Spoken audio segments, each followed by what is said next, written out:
What you know about me? Seen it all, heard it all. Oh, what you know about me? I done it all, just want it all. Oh, what you know about me? I seen it all, heard it all. Oh, what you know about me? Oh, what you know about me? Oh, what you know about me? Hey everybody, welcome back to another episode of More Than the Title. I'm your host as usual, Jarrett, Chief Revenue Officer at Outside the Box Digital. And you know I got my brother, my brethren, your favorite CEO's favorite CEO, Chadeo. What's good, baby? Tired. He's tired. He's fucking tired. I ain't gonna front. I feel like a tired day. I just came from the gym. That shit kicked my ass. I ain't gonna hold you, man. Leg day. Nah, back. I ain't gonna lie. I've been running from leg day, bro. I'm still rehabbing the leg, so if I ain't got a full 2 hours, it ain't leg day. It's any other day but fucking leg day. But you know, we in the building, so you know we're gonna bring that energy. We're gonna bring that positivity. You know what I'm saying? We're gonna do it for the culture, and we're gonna get this thing going, man. That's it. You already know. Quick house cleaner items before we introduce this legend, y'all. First of all, shout out to y'all, the followers, the listeners, subscribers, supporters. You know, you guys have been helping us grow and glow every week on YouTube, Instagram, LinkedIn, across all our platforms, y'all. And we truly appreciate it, man. We are here to give you guys the culture, give you guys amazing stories from people that you wouldn't necessarily talk to on a regular basis, to funnel that information back to the hood, back to us, back to the people who want to learn and grow their careers and make this money and create generational wealth. So for the first time listeners, this is what More Than the Title is about, y'all. And for the return listeners, y'all know what it is. We about to get crazy, man. And also, shout out to our distribution partners, the Alive Podcast Network app, y'all. It's the first women-owned, Black-owned podcast network in the world, and we are a part of it. If you guys want more content from Black content creators like More Than the Title, make sure you download the app, support your favorite creators, and, you know, make it happen. Support Angel, what up? You know, shout out to them, and shout out to them for finalists, right? Finalists of the best app of the year. Yeah. In the podcasting space. I didn't even talk to. I got to call and find out and see. Did we win? Did we win? Like, what the fuck is going on? Did we win? Even to make it to the finals, is a big deal, right? Nice. It's a big deal, right? Again, we're talking an elite number of people that you can even be grouped with as a founder, as an app creator. It's only a small unit. And then to be nominated for one of the best apps is very, very difficult, right? Because the categories are very stringent and this is not no easy shit, right? So, you know, people out here working, man. So even if we don't win, just being mentioned in the top 5 still needs to be celebrated. You still get flown out. That's it. Just to know, we ain't the 2, 3, 4, 5. You know what I'm saying? That's what it is. You know what I mean? With that said, you already know. Let's start the show. Let's get it rocking. Yeah, I ain't gonna front. I've been excited for this episode, man. So we're gonna give this brother the introduction he requires and deserves. So this brother is an innovative, creative, and marketing executive with 20 plus years of experience creating and leading culture-defining messages for some of the world's most notable brands. He has held top global creative leadership and global marketing roles at Red Bull Media House, Apple's Beats by Dre, The True Agency, Trace Magazine in New York. He began his career working at Nike and Weeden and Kennedy, Adidas Truth, Toyota and Burrell, and many others. As global head of creative of Apple's Beats by Dre, he led the creation, piloting, pitching, and selling of LeBron James The Shop in collaboration with Uninterrupted to HBO. He is currently the Chief Creative Officer and Global Head of Entertainment for McCann Worldwide, and he oversees entertainment, social, global growth, global brand, creative strategy, creative, and production. And is also, let's just get the last one. He is the first Black man to run a publicly traded agency on Madison Ave, y'all. Let's talk about it. Let's introduce the king, Mr. Perry Fair. What up, baby? Uh-oh. Wait, hold up. We have audio issues. You can't have all those accolades and no audio. Oh, no. You got to be able to say something. No. You can't have all those accolades and no audio. Sometimes, but this is why we live stream, y'all. This is why. Because listen, you can't make this up. This is real. Hold on. Time out. Throw that picture up. No, we can't hear you. We can't hear you at all, bro. If you got to come back in and come back. We heard you on the joint. Yeah. Before we went live. If you got to come back in, it's all good. Perry, you can't have all those accolades and no audio. That is, and we was just talking. We were just talking, bro. Is the guy. We were just talking. No, man. This is the first black man, though, to run a publicly traded advertising agency, y'all. Okay, so you got to give them content because people out there are gonna want to fact check what you're saying. You understand what I'm saying?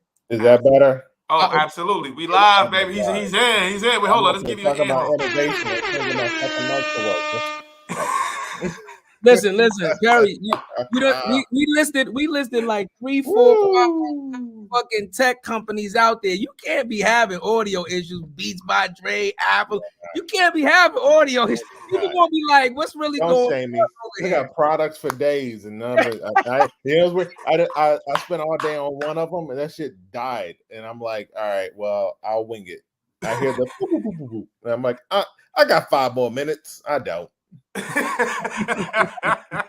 We appreciate the realness, bro. Before you came back on, we was giving you flowers. We was about to give context, bro, because we want to give you the flowers of being the first black man to run a publicly traded agency, bro. So for those who's listening, right? So to give you context, Perry, I used to work for Con. I was one of the first black employees. So, nice. Yeah, so my job was to call brothers like you and sell the archive. And McCann was my territory. So I ended up meeting, a lot of different executives and things like that. So for those listening, McCann is a huge billion-dollar agency that has a bunch of agencies within it, right? So it could be an entertainment agency, social media, it could be healthcare, and they have all these conglomerate agencies that roll up to one company. And this brother right here was the first black man to run one of those companies or the big agencies on Madison Avenue, which is huge. So think about Mad Men and all those shows you see, y'all. And you know how hard it is to tap into that market as us. This brother accomplished that and did it. I'll even give more context. So Ann Fudge was the first black person to ever run a publicly traded agency. That's why I asked it. She was the first.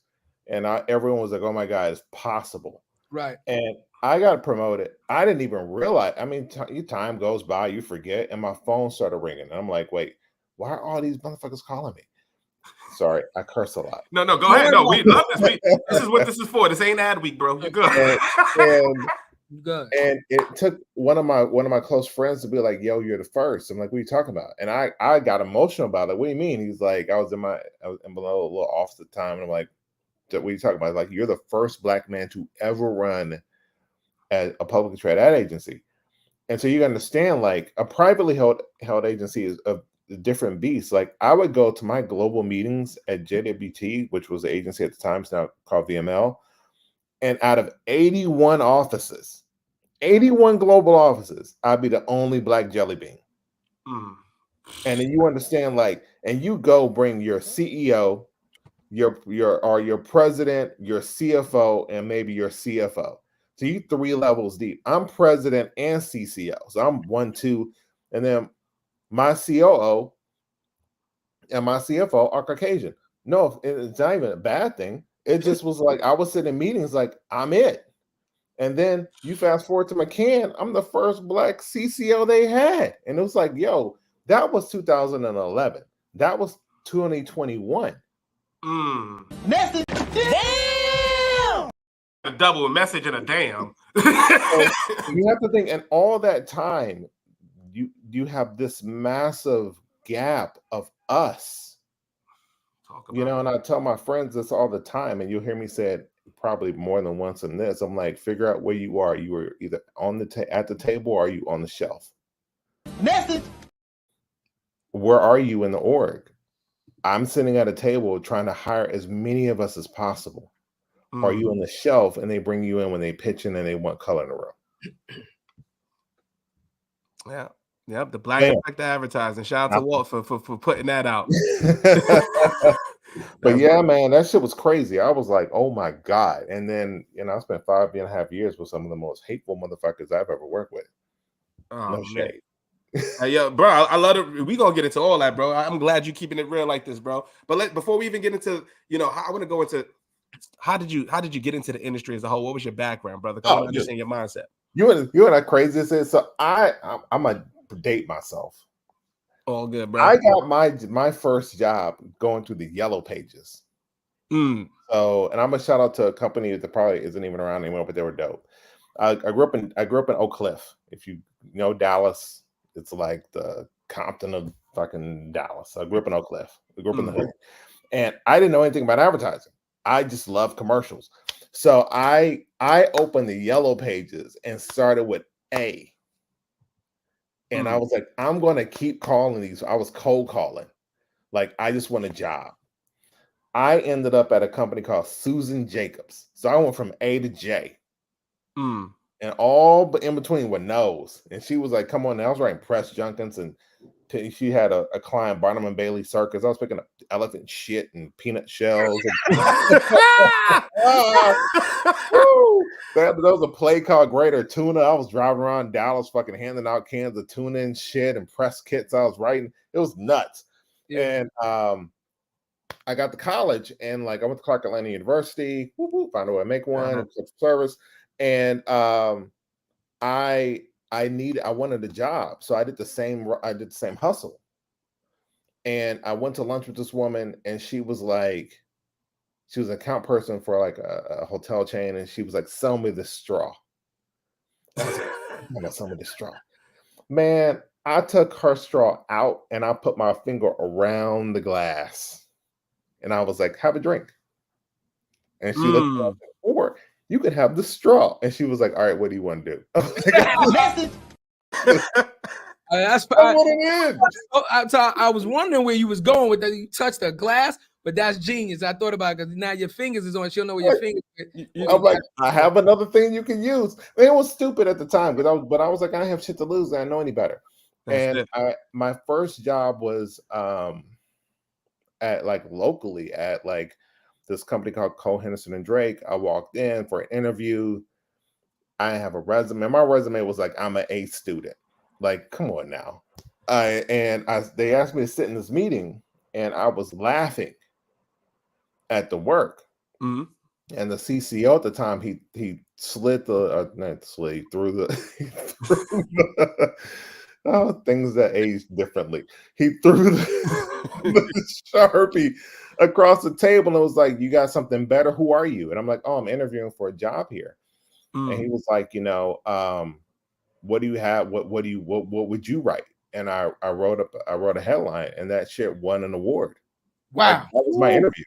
And I was he just asked you to write a random headline. This is interviewing. Yeah, I was like, yeah, I'm interviewing. I don't have a job yet. I'm literally sitting there laughing because some of the headlines were like inherently so, they weren't bad. They just weren't shit I would do. And I was like, that's not insightful. It ain't bad, but it ain't me, bro. It ain't me. And that's the piece for me, is like Jay-Z has this whole thing of like, be who you are, like be you, no matter where you are, what room you sit in. And that's the part I've always tried to stay true to. And it was like, that's not what I would write. I write this. And I won an award for it. And I was like, oh shit. And they were like, we'll pay you. Because my first job didn't pay anything. So I was literally sitting in college, like I'm flunking out of college trying to get in advertising. And I'm coming into work. I'm the fridge bandit. I'm taking the tuna fish sandwich. I'm taking the fucking, you left the apple on the counter, it's gone. Like I was like the dude that you better write your name in all caps on your little brown bag, because if you don't, it's gone.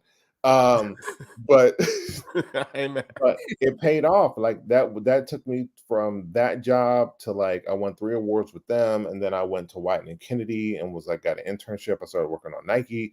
I came back. I was literally lacing shoes in Nike Town when it existed in Phipps Plaza and watching my ads air around me on the screens, like in tears. Cause I'm lacing fucking shoes, watching my fucking commercials, and nobody here believes that I wrote this shit.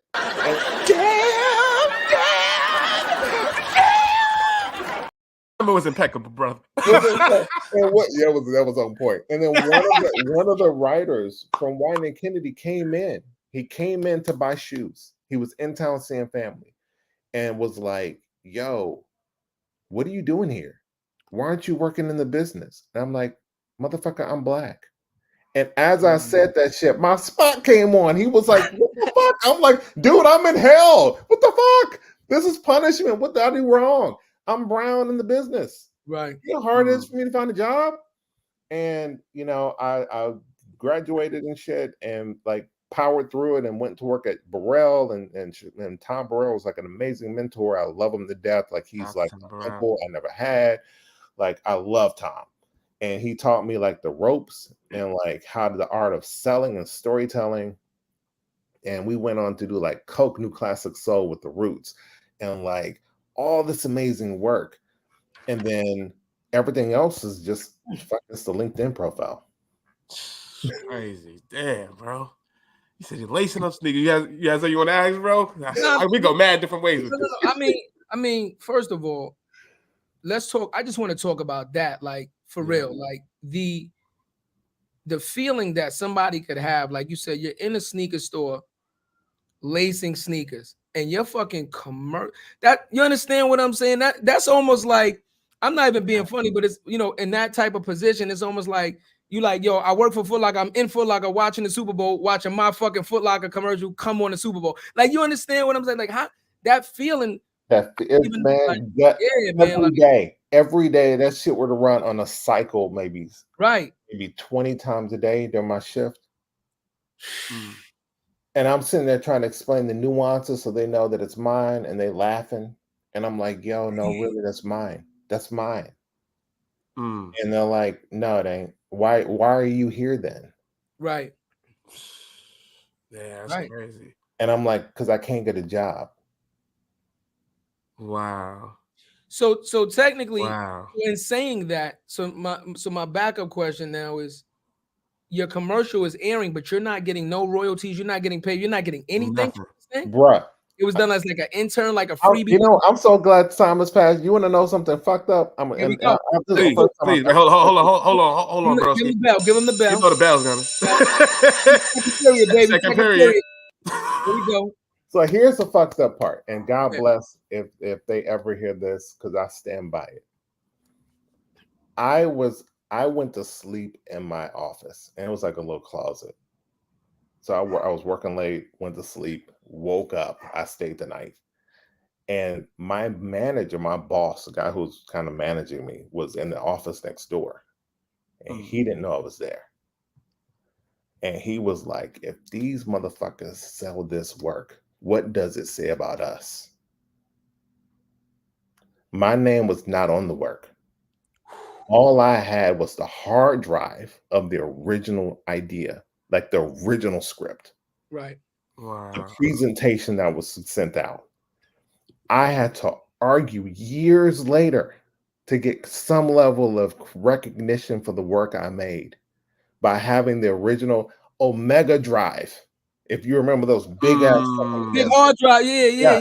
The black yes, I had that shit on the fucking, and I kept it for years to prove to people that it was my work, because no one would believe me because it was winning One Show and Lions and fucking Andes and DNADs, and my name ain't on that shit. Which I tell people, like, you know how fucked up that is? That was life changing for me. Wow. It set me back decades in my career, and it was just another award on their shelves. There was no loss for them to put my name on the work, except they just didn't want to give Lil Brown Boy credit. Come on, man. Like, you have no idea. Like, it was like, anybody ever watch the Little Richard documentary where he had to sit back and be like, I created rock and roll. I'm the guy. Like, I'm the first. They got inspiration. I was like, they got it from me. That's that dude, though. I was just watching that Martin episode. That, but it's like, yo, I was an intern, man. I was fresh in my career. What did it bother you to just put my name down? Damn. But what was the process to even get the work? So you just sent it. I want to understand. Full-on presentation. I walked in. Presentation. They took the presentation. Next thing you know, you see the work in a live environment. And you're like, what the heck? My time. I did presentation. They were like, "Oh, this is good. We'll give it some thought. Blah blah blah. Great job." You know, and then my time with them was over. I went back to ATL. I was like, I'm done in Portland. Hope my work go. I had a print ad that went through. You know, the tagline was like, "Those aren't butterflies. It's just victory trying to get out." That shit ran. Like, then I also like came back. I was back at CAU. Like, yo, I'm trying to get this job in advertising. I'm on my grind. I'm like, what the fuck? Can't get a job. Nobody's looking at my portfolio. They don't believe the work I'm making is made. Like I would be in class, like that's my work right there. Like it was nuts. Wow. And I the shock was for me, like I thought the work died. So I'm going into work, my little Nike Town, you know, wearing my little outfit and shit. Like, yeah, I'm gonna sell these Zooms. And I go into the thing, and they had like a room, like you literally like a wall, like a circle of screens. And I'm like, what the fuck? That's my concept. 3-man playing horse. Fantastic. I'm like, yo, I talked with you, Samuel L. Jackson. That's my work. This is nuts. Why am I looking at my shit right now? I was like, yes, I did it. I'm out. And I'm looking around like I'm gonna get credit for it. I'm running down the street and shit, all happy. Like, look, mama, I made the ad. And my name went on that. Oh God, man.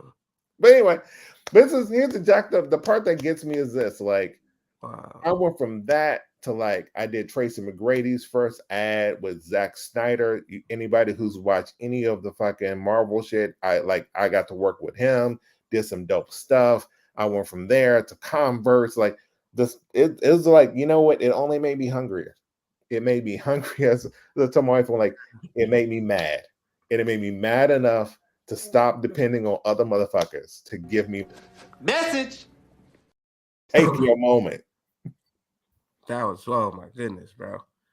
Because you could have easily just gave up right then and there, bro. I'd have been first. I'd have been furious. I might have took it to some street shit. I had a moment. I couldn't. If I could afford a flight to Portland, it'd be. I could imagine. Like, I'll see you outside.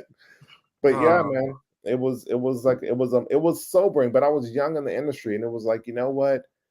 If I am going to be successful in this, I have to find my way. I have to find the way that I do it. I can't be relying on other motherfuckers and put them in power over my dream. I have to do that shit for myself.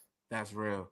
That's real. And then, but what advice would you give now? How does that translate to today? Because I'm sure the process is different today. So for what about young creatives? How do they protect their IP? How do they protect their work to make sure this doesn't happen again? Man, keep receipts. Keep receipts, number one.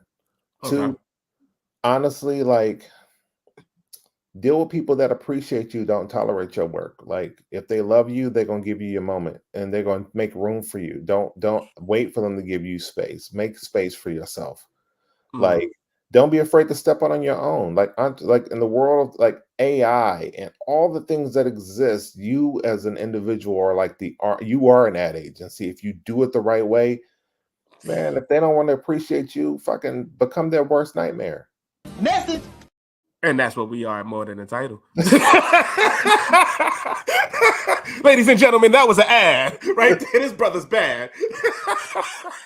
That shit gonna win an award. I don't know what it is. That brother's bad. That shit better win a lion right fucking there. You feel me? And if you think y'all fucking winners, y'all lying.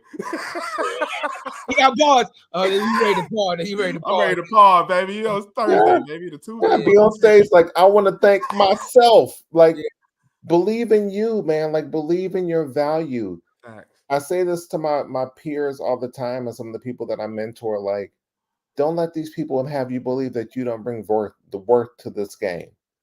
You are way more valuable than they give you credit for. Do not let them erode you.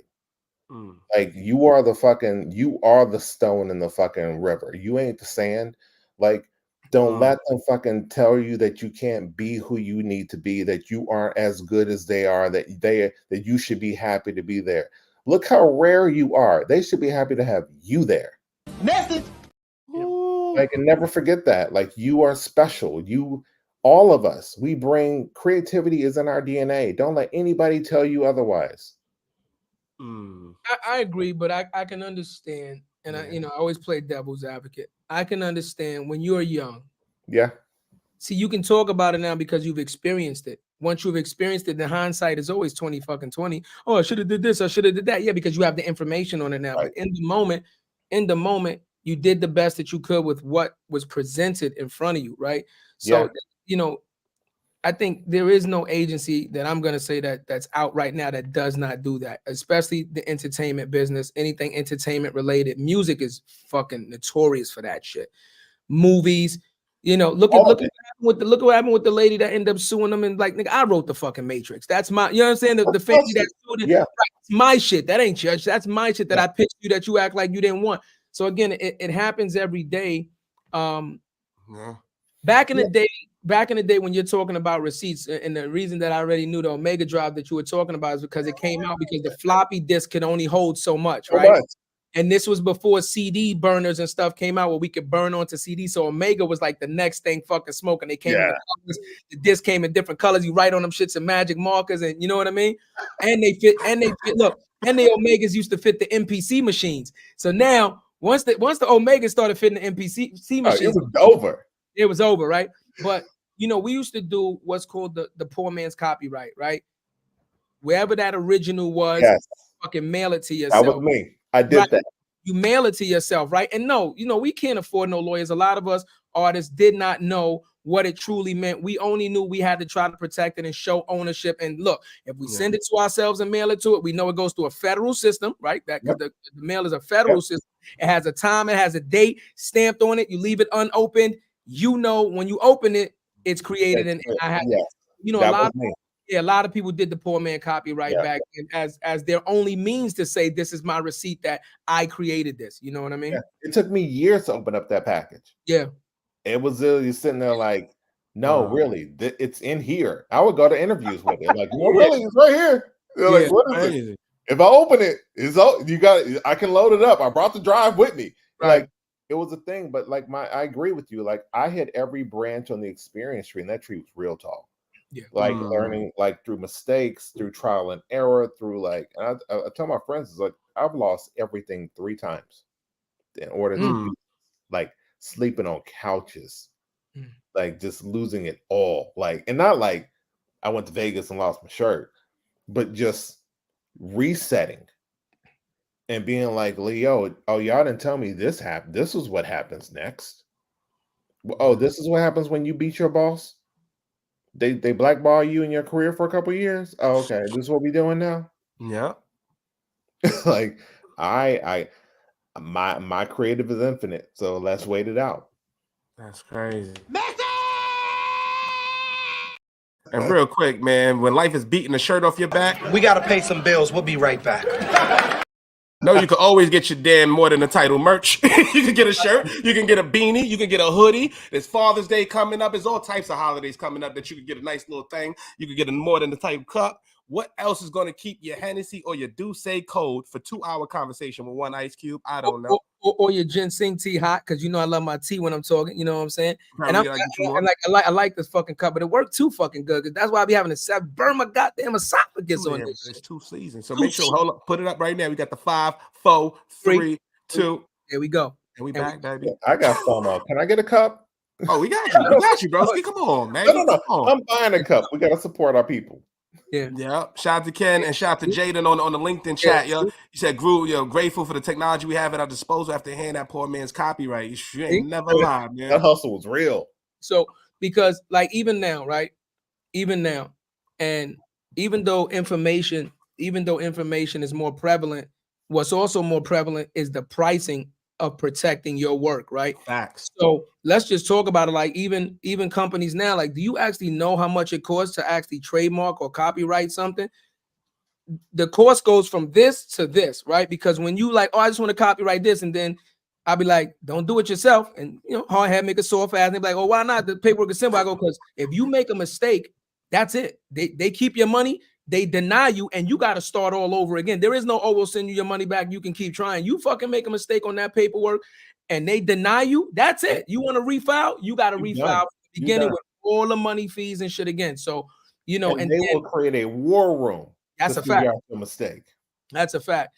And with nowadays, and for anybody listening, right? For all of you guys that have these super intricate logos, and I try to tell people, like, when they're coming up with these super intricate logos, yeah, they look super cool, but it's gonna bite you in the ass in the long run, because what you don't understand is there's so many different categories that you have to now register that logo with, because each section has to be registered differently. If it has words, it has to be registered with a certain type. If it has images that resemble something different. So when you create these super intricate logos, all you're doing technically is putting yourself deeper in the hole when it comes to protecting this thing. If you realize all these big companies, Walmart, McDonald's, their logos are super fucking simple. Super simple, right? Once again, I understand we're creative, right? We're creative. We want to come up with some dope shit, but just remember, just in case you didn't know, the more intricate your logo, the more fucking expensive it is to protect that thing. So Message. Like, got to be a dot in a box. That's a fact. You know what I mean? Yeah. See, that's why I'm connected. So even that, you know, Jaden, yes, I would recommend to anybody use a lawyer. But again, you watch TV, you know lawyers cost. That's what I'm saying. I'm just telling you ahead of time. You get with any lawyer, I don't give a fuck what name is on that door. They charging you a minimal fee. And once again, if you make a mistake and you don't listen to them, because I've seen it happen too with lawyers, they're gonna be like, you didn't listen to us, you still wanted to do it this way, it didn't go through, we got to charge you again. So yeah. And by listen, they mean they're gonna charge you a little more to do the extra thing that you don't want to do. Correct. Yourself. Yeah. Correct. Be prepared. Be prepared, because you know why? Because you might not even know you need it, Perry. See, that's the thing with information, right? That's the thing with information. And now a lot of places are coming out and they're realizing like, oh shit, I got jerked because you didn't protect yourself all the way through, right? So quick example, right? Look at the WWE. I use that as the biggest example all the time, right? WWE is $1 billion company, right? Billions, worth billions. They've been the WWF for 20-something years. They were built on the WWF, but guess what? When you did your paperwork, you didn't do it right. You just did WWF and you rocked a long time. And then the World Wildlife Federation said, wait a minute, your logo looks too much like ours. Yep, that panda fucked them up. Panda. That fucking panda. And they go, yeah, we use the panda, but your WWF looks just like our WW, and we had it first. Message. That money he had and all that connections he had, guess what the fuck he had to do? Change that logo. That's it. We had the Vince McMahon. and listen, it was whoever came up with the slogan behind it was super dope, because they was like, WWE, get the F out. It was fire. Like, it was fire. What? But yeah, so it was the WWF and they changed it to the WWE slogan, get the F out. You understand what I'm saying? Oh, that was it was fire. But they did a whole slogan about like a commercial. I gotta say, one of us made that. Let's keep it real. I hate to say it. I thought I'm putting that on you. I thought it. Great job. Again, I just say all that to say, if it can happen to $1 billion company and their owner is not our complexion, right? He's not our culture. So if it can happen to him, it can definitely happen to you, because he definitely changed it after 20-something years of being the best. See, look, as a wrestling fan, I know the story. I'm telling you, 20-something years of that logo on fucking video games, merchandise, just everything. And you have to change it now. You have to rebrand. That's crazy. Yeah. As we talk about your story too, Perry. So after, what is the process? You got the credit for the work. How did that impact your career once you got the credit? Because you said they wasn't rocking with you and you was bringing Omega. You trying to say, yo, I'm trying to show you my portfolio. This is me, baby. So once they gave you the credit, how did that open doors? By the time I got credit for it, I had made better shit. So it was like, all right, I'll take it. You know, great. I can put it in my book now. I mean, it's weird because it's not in my book. Here's weird. It's not in my book now. Okay. And I was like, all right. You got other shit that. What was I fighting for? So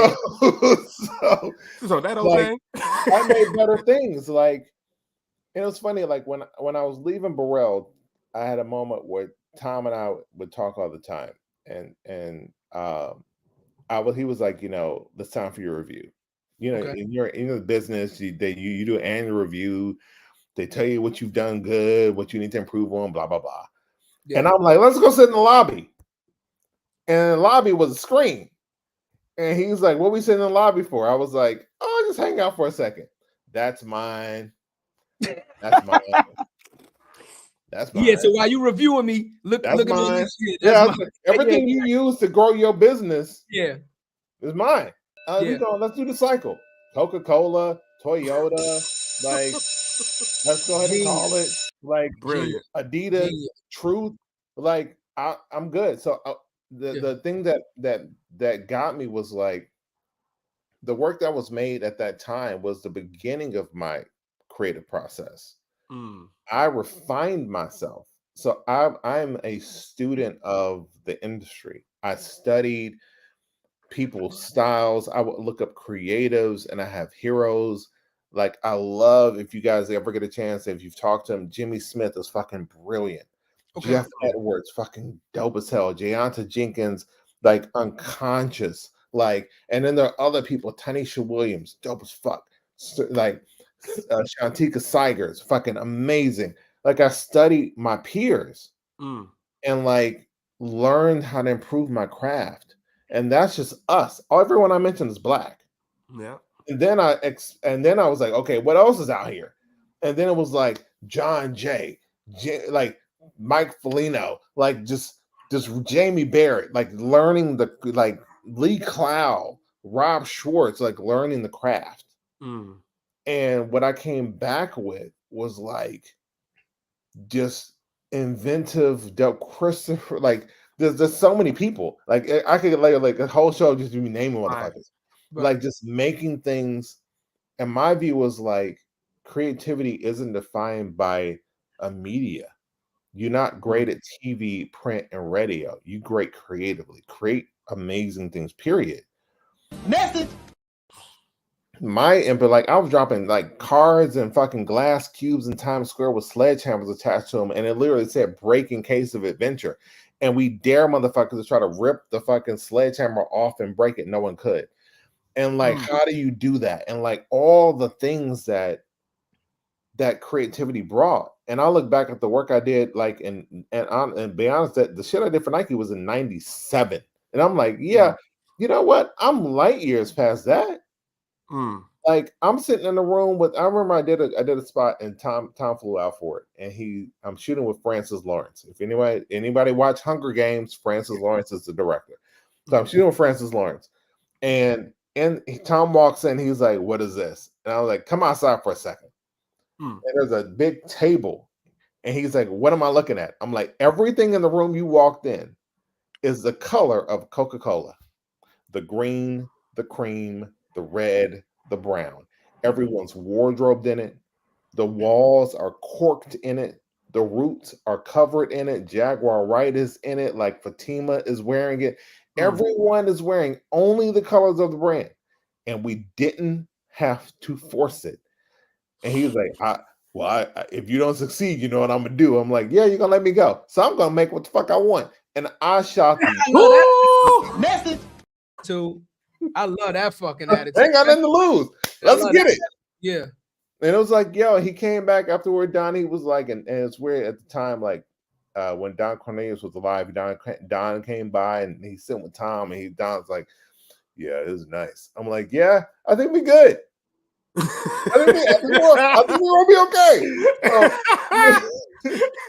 The King of Soul says it. Yeah, but my thing was like, at the time, like, you know, it was really around. That's fine. You know, and one of my friends said it best, like, if you're a person of color in a creative field, music, art, writing, whatever, you walk into these rooms, you already got 2 strikes, and the ball is already on its way for the 3rd one. And they want you to hit a home run. You got to stay ready. Like, you got to walk in and be like, "Yo, the pitch is coming." Like, I was at Tom, and Tom was like, "The reason I'm hard on you is because the rooms we go in, we it." You know, I flew to Germany when I was working on. I don't know, though. We're going to touch back on that, but I don't know. I don't know. I just want to, the reason I say I don't know, because I wonder if you were not black and brown, if you were a different color, would the conversation be the same on if you know what's going to happen if you fail on that? That's all I'm going to say. We can do that now. I think it's different. Like, and I say this all the time. I'm like, when it comes to us, we have to walk in and have done it. We have to walk in with the experience. We have to walk in and say, "Oh, I want that track. Have you done that before?" "Yeah, I've done." You have to show. With them, they buy potential. You ain't got to do shit. We'll buy Steve. "Oh, we're just gonna believe in what you do." No offense to the culture, but to them. But it's like, look, you don't invest in me. I have to be a return on investment. Message. Card. Hold on, that's a quote card. You spitting right now. I didn't know you was gonna pod like that. Hold on. He's podding right now. That's a quote card. Perry, hold on, Perry. You're podding. You're podding right now, bro. We podding right now. Perry, I need to hear that one more time. Say that one more time. You don't invest. They invest in them, and we have to be a return on investment. We have to justify our salary, and they justify why they give them what they get paid. It's not fair, but it's truth, and they can argue all day long. There's no lie in that. Find it. None. Right. That was 2 seasons. That was too real. Yeah. That was Like, super real. trust me. It's like, find it. I told my father, look, I used to be the president of a $50 million company. What the fuck am I doing here? Like, having to prove my resume every day to everyone I interact with. But if my name were John Smith, it would not be a conversation. Yeah. And that's the problem I had with the industry, brother. And that's why a big reason why I got out. So I used to see companies, the CMOs, CEOs, they will burn some of these startup tech companies to the ground, massive layoffs. And guess what? 2 weeks later, they're on the board of some other company. They're on the CMO of this company. Like, it's like, you got to be shitting me. If you talk about portfolio and track record, ROI, what if you perform? What if you produced?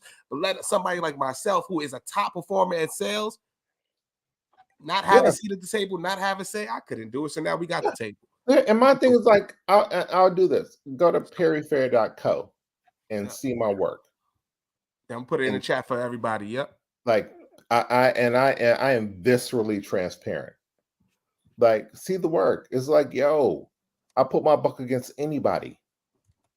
Put my work against anybody. And I'm collaborative as fuck. I will teach you what you don't know.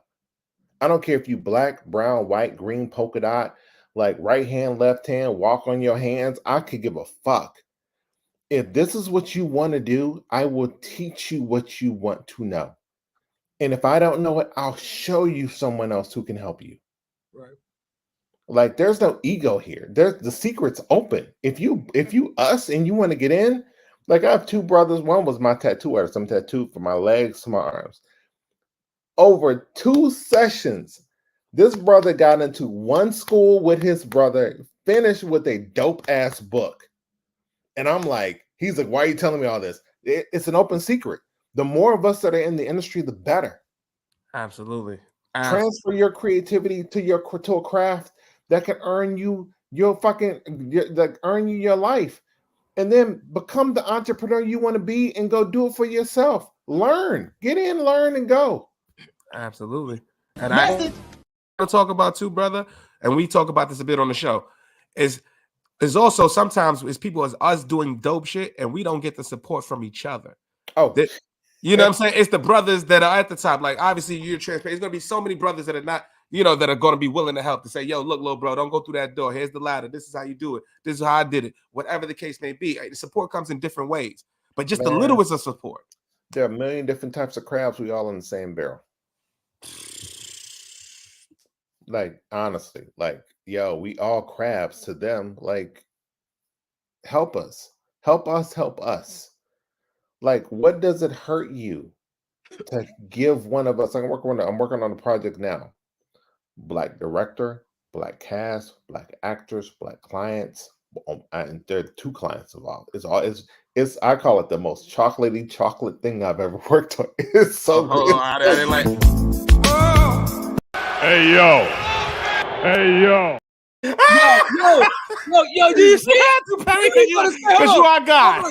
Time out. He was saying you just might have beat a nanosecond faster than me, because I guarantee you I was not letting that shit slide. So soon as you shoot up, this shit went on faster than mine. It was the Y. If you just said chocolate, it was the chocolate E. Yeah. when he said the most chocolatey chocolate, I'm like, Pause. I said pause, nigga. Shout out to the YouTube family. Shout out to the YouTube family. You cannot get away with that one, B. One chocolate is fine, but the chocolate. Chocolate. It's Count Chocolate with an afro. It's like, yo, like, take a chance on your people, but also, like, I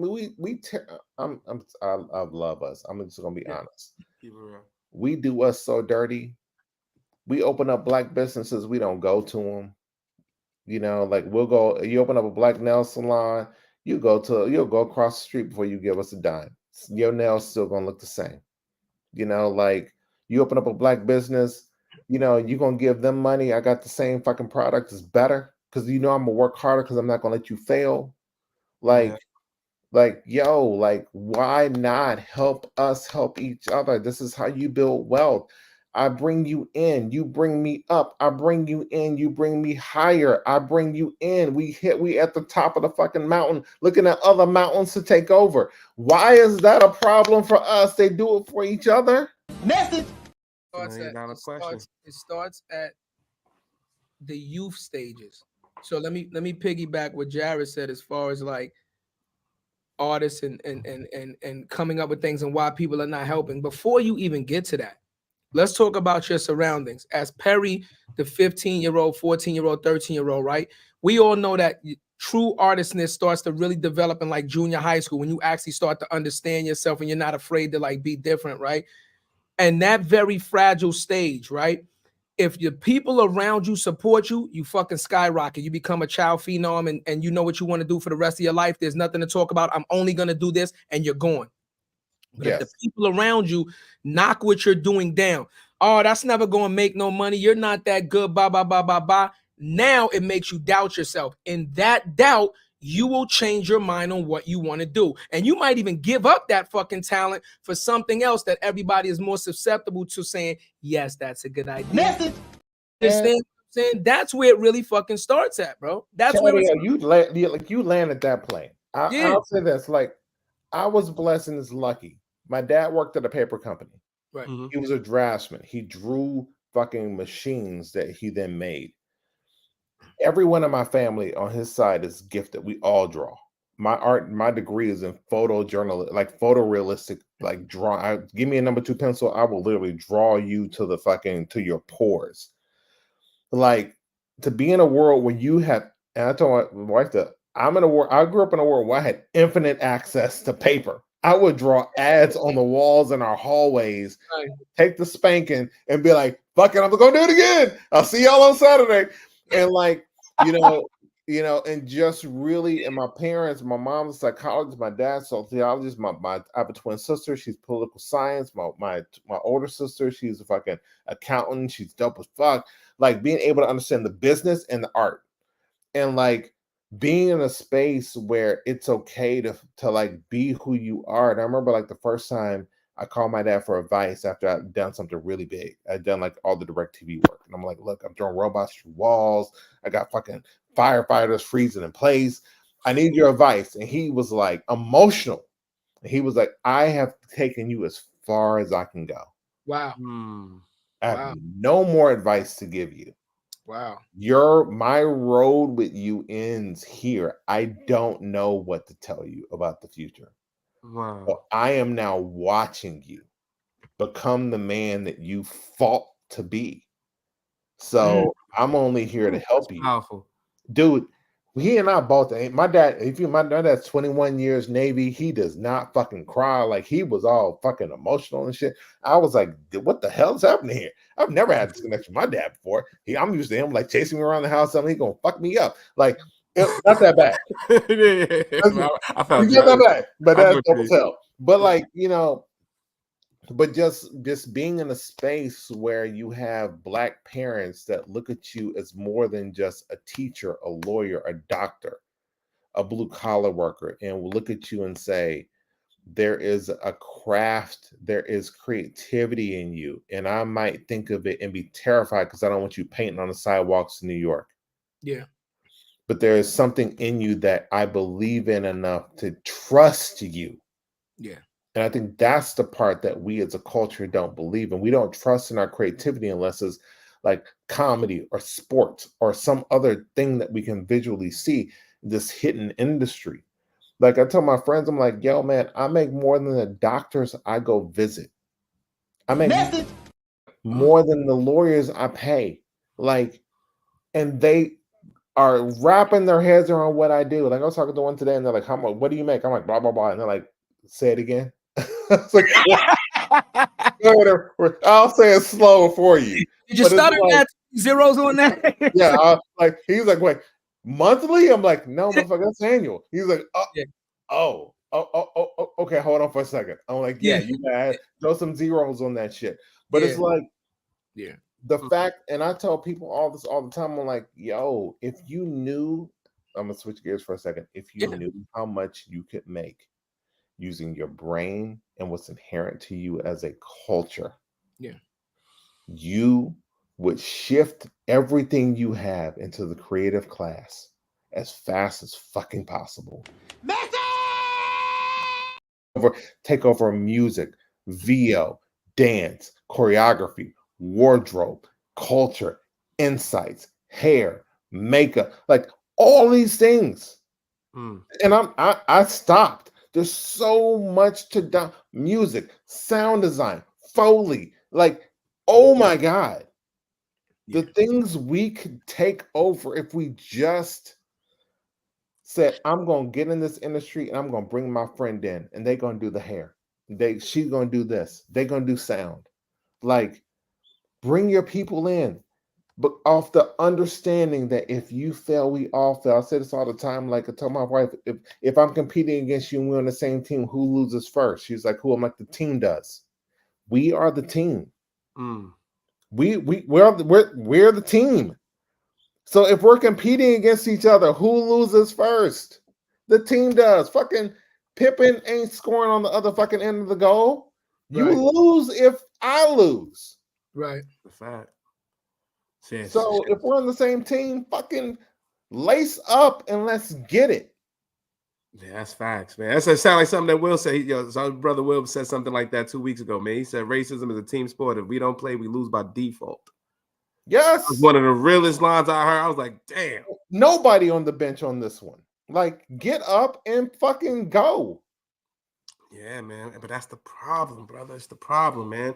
It's one, breaking through, right? You just said something that was super impactful, bro. You said Tom Burrell, one of the legends in this space, was telling you that when we get in these rooms, we all we got. And he's well proven as well, bro. So we're always constantly proving ourselves. So imagine for the person, let's say like myself, who has brand power, but may not be proven in the portfolio space, but have all the creative ideas to do what I need to do. How do you break in? There is none. That's the hard part. You have to create your own space. And that's what we've done with OTB, bro. Like, trust me. Trust me, I'm a musician. We make beats, we make songs, we do all that stuff. We creative, we're artists. We do everything ourselves. We done grown this channel to a million views in 5 months.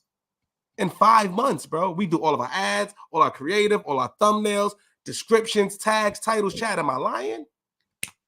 First of all, not only are you not lying, but as you saying everything and the way you were saying it, I felt like I needed to give you the. Yo, please, you want to go to church? You want to fucking church? You want to go to church? You know what I'm saying? I was about to go. I felt the Holy, bro. I was about to go. I was about to get it. Gary, listen. Look, I want to give you what he's talking about, right? And and people that know us know that we don't spit no fluff shit, right? There is so much talent in the hood. And I'm talking what you're talking about, right? But the problem is twofold. One, it's who are you looking at as a role model in the hood to say, I want to be like them? That's the first problem, right? The second problem is who is successful in the hood that is at a level enough to understand what talent actually looks like and then to help nurture it. Yeah. So it's a twofold problem. You understand what I'm saying? And like I said, I'll use myself as an example, right? When I went to a school for football, high school, and I ended up playing 3 sports and being all state in 3 sports. But I took the specialized high school test, and my first school should have been for math and science. I went to Bronx High School of Science for orientation and should have went to Bronx High School of Science for like engineering and math and science and things of that nature, right? The specialized high school test, Brooklyn Tech, Stuyvesant, Bronx High School of Science. I passed it all, and I was like, okay, I'll go to Bronx High School of Science. My mother walked me into the auditorium. We went for orientation. I looked to the left, I looked to the right, nothing but Asians. I'm like, I looked at my mother like, you're out of your fucking mind. If you think, again, I'm fucking 14 years old. And she let me make a life-changing decision in that moment because I was like, it's no way that you think I'm going to be the only fucking black kid in this school. Culturally, that's not going to work for me. You understand? And I walked out and she allowed me to walk out. Think about the ramifications of that alone, like how that changes the entire trajectory of your life, of everything. Yeah. Like I use the example, like between Beats and Red Bull, I took 6 weeks, I went to my best friend is an expat. He lives in Cape Town, and he was doing this kind of like creator hack in Nigeria. Not Nigeria, I'm sorry, Kenya. We were in Nairobi, and Nairobi has the highest density of young people on the planet. Okay. They don't do desktops. They've leaped everything's mobile. Okay. And we're doing a creator kind of conference, and like, hey, there are 400 kids, a little more. I'm around things, so forgive me on that. It's around 400 kids. Google donated about 100 phones. Right. So we got to teach 400 people how to use social to create an ecosystem that generates revenue for them. So we teach about 100 kids how to do it. The next day we come in, 200 kids know how to do it. See? The next day we come in, everyone knows. Everyone has content. Everyone has something built. Everyone has their platforms done. The attention that we put on the things that we feel like we celebrate. Look, how long does the average player in the NBA last? Not LeBron.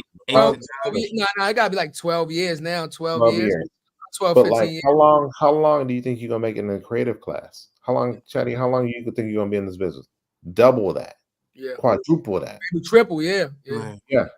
Jarrett, how long? Like, your money compounds over time. You make more. It's like, yo, they're gonna pay you bottom for your first year if you get drafted. In the second year, they're gonna balloon your shit out. And then guess what? 90% of y'all motherfuckers gonna lose your money by the time you're done. Our industry has a slower burn. And it's like, yo, like, if somebody told you that your son will enter and make okay, and then year 2, year 3, the sky kind of opens up for them to make music, to draw, to do all the things that you laugh at in the neighborhood that they do. Like, why wouldn't you want them to do this? They're gonna make more than little Johnny that wants to be a lawyer or a doctor, because they got, it's just the way it works. And yes, it's a tough craft, but if we can just invest in us and put us into this space beyond the things that are popular, it's like I beg. I spend a lot of time begging parents to put their kids in art schools. Yeah. Because they're like, I need them to be a lawyer. For the same amount of money, they're gonna make more if they do it the right way. Yeah. If you just look at it differently than what your bias is for creative. Like, doing music is one level, and there are all these other things. I'm like, look, have you heard of Smoke and Flame? If you have a flame artist kid who loves doing retouching, you know how much they make on an hour? I watched the guy, I'm not going to say the name of the company. I watched the guy when I was doing color. I was doing, in the color, it's called telecine. I was watching the guy doing telecine, and he hands me the Rob report and says, should I get the black or the red Ferrari? And this motherfucker buys a Ferrari while he's doing my session. That is a true fucking story. I have this Message out the I'm in his building, and I'm like, motherfucker just bought a Ferrari in front of me while we fucking order hummus. The hell is wrong with my What am I doing here? Like, and I'm sitting back like, how many of us? And I walk back in. I said, "Yo, blank person's name. How many people that look like me do what you do?" He was like, "None." I was like, "Fuck. Well, I'm a little too old to be bringing you your lunch, but this is a dope ass idea. If I could find somebody that I knew that could do it, I'd hire him." Yeah. I want to see us buy that. I love to see one of my friends, and that's the thing. Like, we get envious. I want to see you buy a Ferrari in front of me? Fuck no. But actually, yes, I do. I do want to see you buy that. I want to be proud of you for that. Yeah, because when it goes in to take to get just one, man. Yeah, like, yo, get it. Get your shit. If you fucking run, like I was telling somebody before I got on this call, which I admit I ran a little late. Okay. I was like, yo, I feel like I'm running down the street with a kite blowing in that motherfucker. Like, there ain't no wind. Like, yo, we had fucking like we are the win for ourselves. Like, go get it. Like I sound like a broken record, but I'm like, it is. We are the end of the rainbow. Yeah. Yeah, but it's a mindset, Perry, and you know, I'm not gonna be long winded, but when you he ready to paw, my boy. it bothers me. It bothers me deeply because I feel the way you feel. Like I did construction for about 22 years, and as I came up through the ranks, one of the reasons that I stopped working physically is because I'm like, motherfucker, how long you gonna keep working physically? You're only gonna pay me so much for this. I know all the money is getting paid for this, so I started going to school and getting my certs, and I bumped up. The moment I bumped up, the first thing I did when I got in charge is I'm like, my whole crew gonna be black. I don't give a fuck. You don't like it? If I lose fire me anyway. I don't give a fuck. My whole crew gonna be black. So I did that.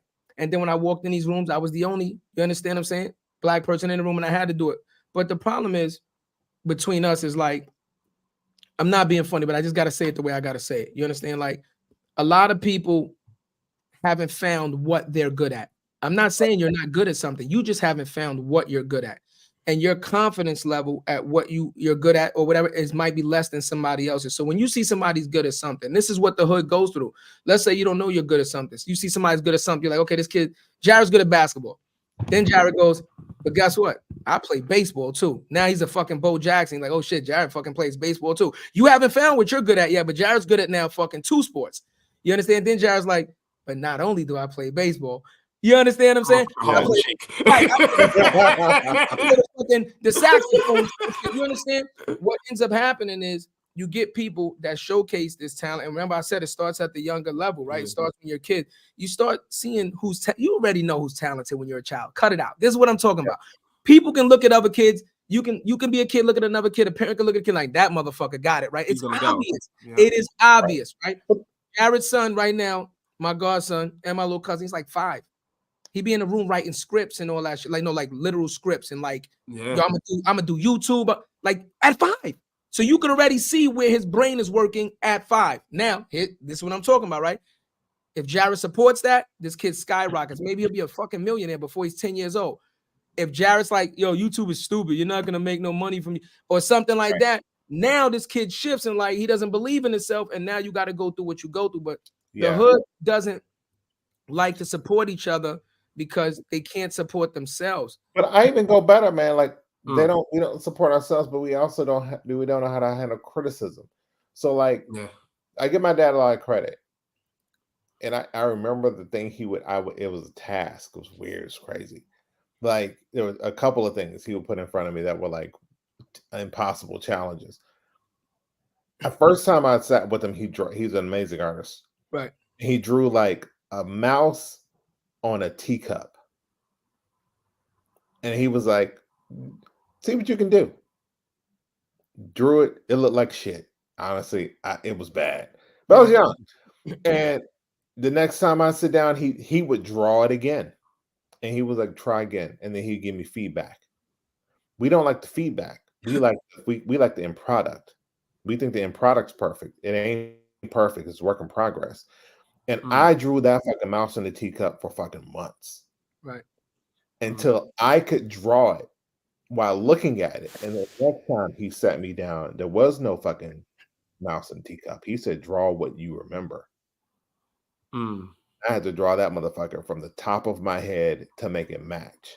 Right. And he was like, all right, now you can draw. Now go draw other things. And it was like, he taught me the craft. We don't want to be taught the craft. We think talent is the entry point. Talent's on the beginning. Talent at the end. Like you can be an amazing basketball player, but there are a lot of people that play basketball that don't know how to play basketball. There are a lot of people that know how to play that play music that don't know how to read it. Yeah. Can't sit back and be like, give me a 3/4 time and make that a half note. They'd be like, what? What? Like, no, why don't you play it for me first? No, read it. But like, we reward talent without thinking that it needs to be refined. We look on Instagram and TikTok. There's so much shitty ass ideas I see on TikTok and Instagram. Everybody's like, "Yay!" You say, "Hey, you need to improve your shit." Everybody fucking hates on you. It's like, look, man. I tell this all the time to some of the people I work with. Like, I studied the craft of making shit amazing. You just made something. Take the feedback. It's not like I'm trying to kill your work. I just want to make you better. It's like, I don't benefit from your likes. I don't care.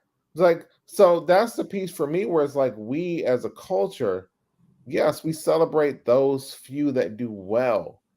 But for the ones that don't, let's be honest. Look, you know, Raheem sucks at fucking basketball, but he's a dope ass. He reads the game. Maybe he should be a coach. Yeah. Like, you know, and that's the piece where I feel like we need to be a bit more self-aware about us. Like, self-awareness. you know, like, how many people try to join the NBA? How many fucking slots per team exists? Like, come on, that's like hitting the lottery. But there are so many other things you could be. You know, like, I sat there with the team. Like, I was getting my haircut the other day. And there was a dude getting a haircut. This motherfucker is the eSport player for the Lakers. He plays fucking 2K. For a living.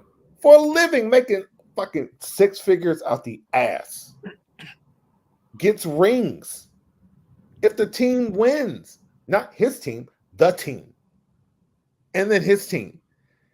And he was so anxious because every barber in that motherfucker was like, let's go upstairs. Let's get it. Let's play. And he's like, oh, well, you know, I mean, you know, they're like, yo, if I win, can I get on team? Because I'm about to fuck you up. And I'm literally sitting back like, all of you could be him. Facts. Message. Like, we just got to view it differently, but nobody told you this opportunity existed for you across every team in the league. Absolutely. And that's just basketball. Facts. They have it for Madden. They have it for NHL. They have it for Rocket League. You know, the purse for fucking Rocket League is a 7-figure win if you win with your team. You know, Call of Duty, they pay you $1 million if you win a tournament. How many of us play that shit for free? League up. Like, the opportunities, I was like, it's mind-boggling. Yeah, Like, I didn't know they changed 2K to 6 figures though, because I made the last draft. I was gonna get drafted before the before the what's name. Console. Don't play console, play desktop. Oh, see, that's where they lose me. Yeah, I play console. Yeah, and that's the dividing piece. The console person is smaller. But that goes back in the days because we actually did that. I don't know if you remember this, Perry, and I'm gonna date myself on this, but I don't give a fuck. Like, we did that back in the day with the Blockbuster tournaments. I used to win the Street Fighter Blockbuster tournaments all the time. My brother, and I'm gonna shout him out because it is what it is. Like, in the wrestling, like, I don't know nobody better. Like, he should have been like, yo, this nigga was different. Like, no matter what we did, he could not beat in wrestling. Like, this nigga lived, eat, breathe shit. This fucking wrestling game. Every year it came out, he would get the championship belts and we did that back in the day. But again, not knowing that could be a career. Why? Because it was nobody in front of us to say you can do this as a career. You know what they're just saying? Oh, you play video games, right? Look at your parents. You know what they say? Stop playing video games all day. You know, play video games all day, but Ninja making $1 million a month. Right.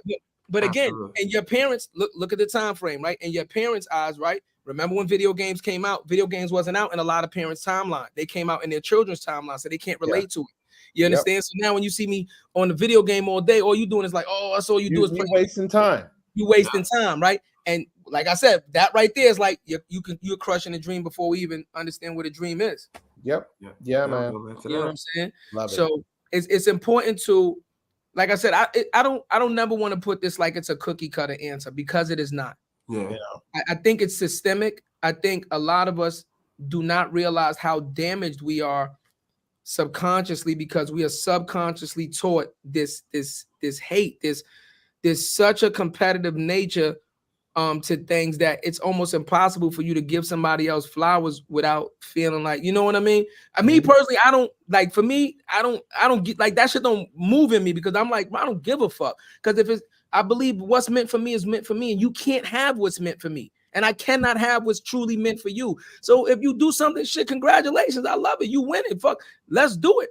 But that's me. I've always been different, but it's too many of our generation that we got to try to teach them. We got to figure out a way to try to now start teaching this more support, this more love, this more camaraderie shit instead of just this competition. Yeah. You know, all the other groups that exist out, and I will leave that open. All the other groups that exist out. They support each other. Yeah. You walk in the rooms and you're like, oh, y'all are all here.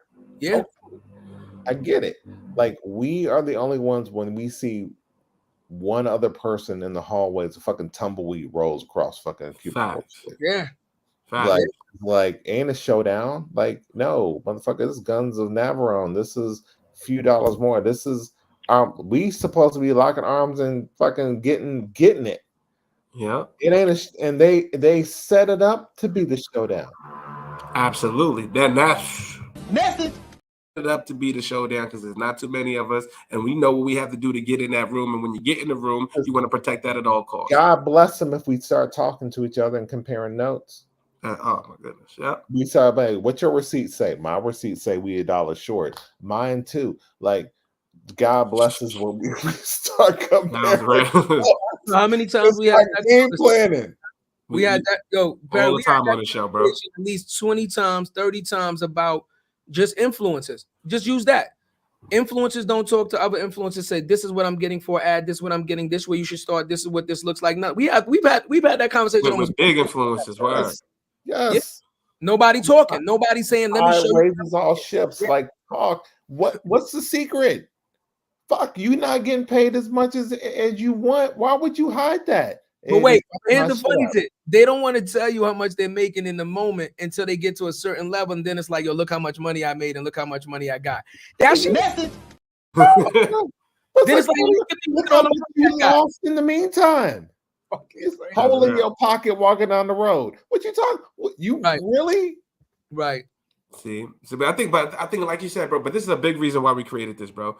Like, other people, I know people from my hood, bro, they wouldn't even know that you exist or what is possible. They got to be able to see you. They got to be able to touch you. Like, when this thing goes, we coming back and showing everybody what's up. Yeah.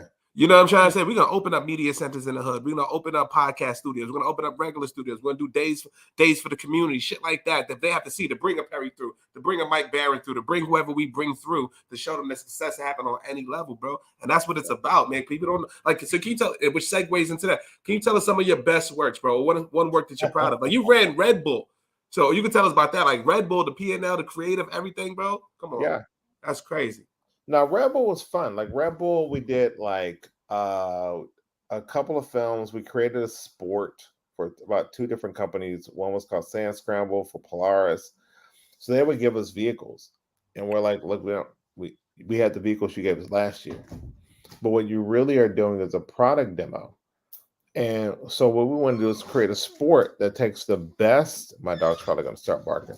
The best of what your products do and create a sport where the best people that ride it can win it. It's a product demo, but it's a sport. It's called Sand Scramble.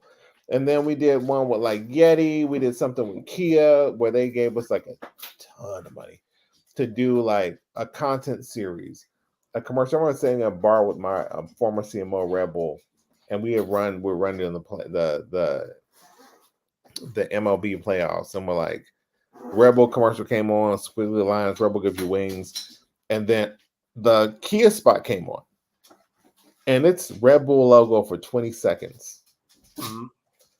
And the person doesn't touch the car, the person doesn't drive the vehicle, and at the end of it, I look at her and say, they paid us $20 million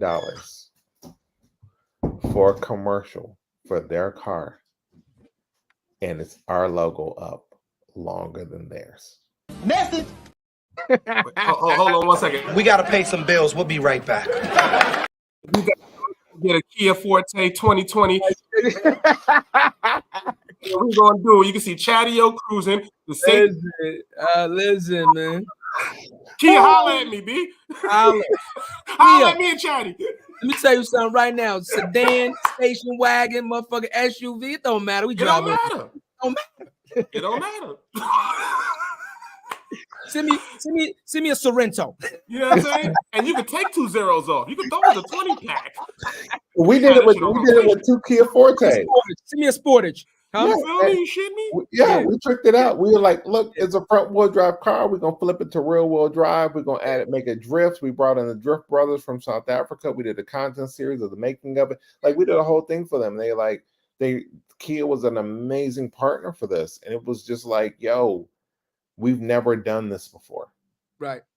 But Red Bull was very much of like, they gave thoughts to ideas. They gave wings to thoughts and ideas. Right. And you're like, yo, I want to go do this. And they'd be like, run it to make sure you don't fail.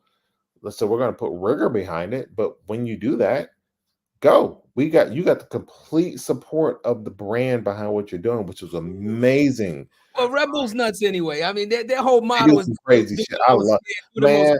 Shit you ever seen anyway. So there are very few companies I've left that I'd be like, yo, I'll lace up and sign a fucking non-disclosure agreement. So if I get hurt, I ain't blaming them for it. I go back to Red Bull in a heartbeat. Red Bull don't play. They are about their business when it comes to knowing their brand. Yeah. Yes, crazy. And they owned it. But like that one to me was like a big moment. Like Red Bull stuff was great. When I worked on DirecTV, like the work, it's in the book. That shit was amazing. Being able to robot through walls, freezing time, like playing around. If you look at the stuff on the site, like the robots are throwing outside of maybe one shot, it was a gratuitous one. I wondered. Mm-hmm. Every shot is where the TV should be in your house. That man walks through and presses pause every place a television is supposed to be. It's dope. Mm-hmm. But it's like, watch it.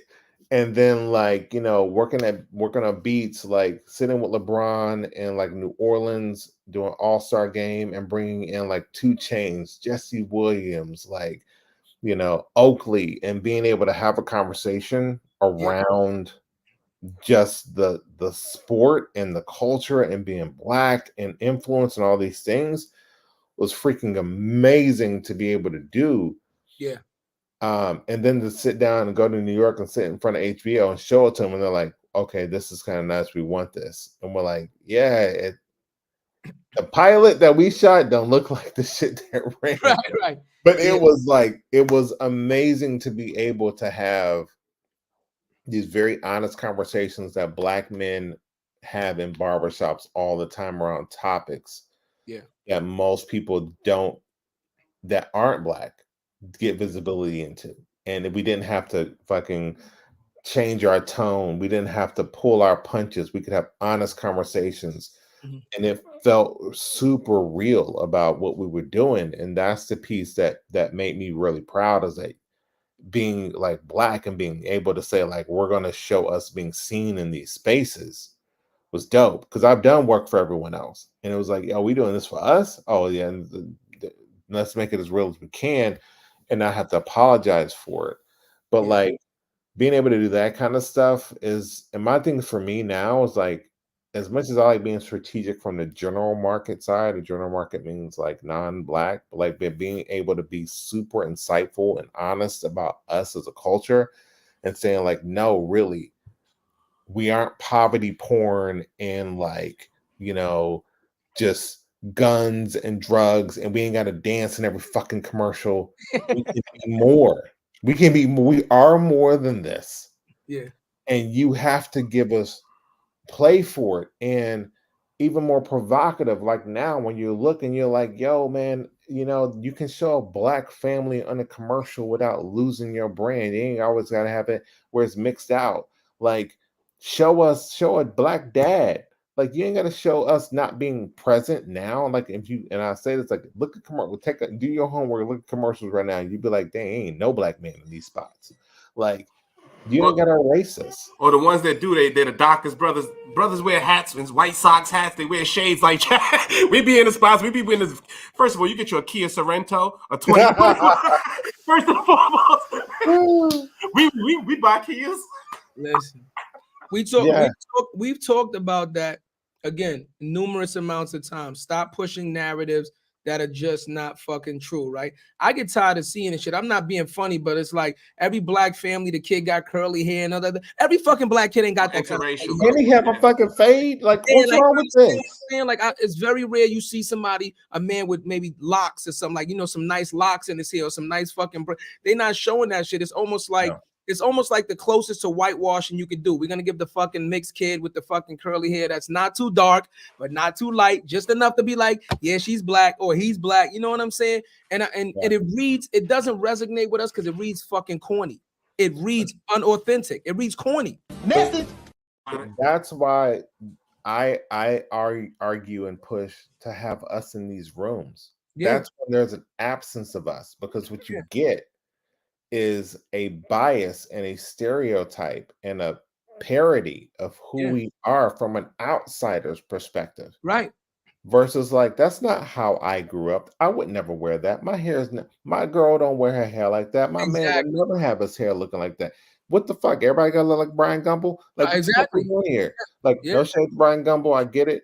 Go for you, brother. But like, that's the piece for me. It's like, yo, show all of us, not just a part of you about the hair you want to touch on at the fucking airport. Like, show all of us. Yeah. All the things we do, and not just a thing that's entertaining for you. But you nailed it. You nailed it. They don't. There's a lot of good leadership out there. Especially like the white leadership that understands that we are part of that general market. There's a lot of white leadership that doesn't think that we're just multicultural and we're just a niche market, right? So when you're doing a big ad for like a Mountain Dew or something like that, big global brand, and you're trying to bring the culture into something that's mainstream, that's where you get barricades. That's where you get blocks. That's where you get obstacles and shit like that. Am I wrong? Or yeah, you're right. My view is also like, I always put it like, look at the audience you missed. Exactly. Like, your work was great. Your work was good. It could be great. Yeah, your people feel comfortable watching it, but then you have a whole group of people that cringe. Like, you're missing a group of people that over-index in spending across every category. Absolutely. Because you didn't think enough to bring someone in that could say, we don't do that. Yeah. And they buy Kia Sorrentos for 2021 and more than a title. That's what they buy. They buy Kia Sorrentos, they buy Pepsi, all that shit. You see? So, Perry, I let him go with the first two, but on the third one, I'm just like, what's wrong with this guy? Am I kidding me?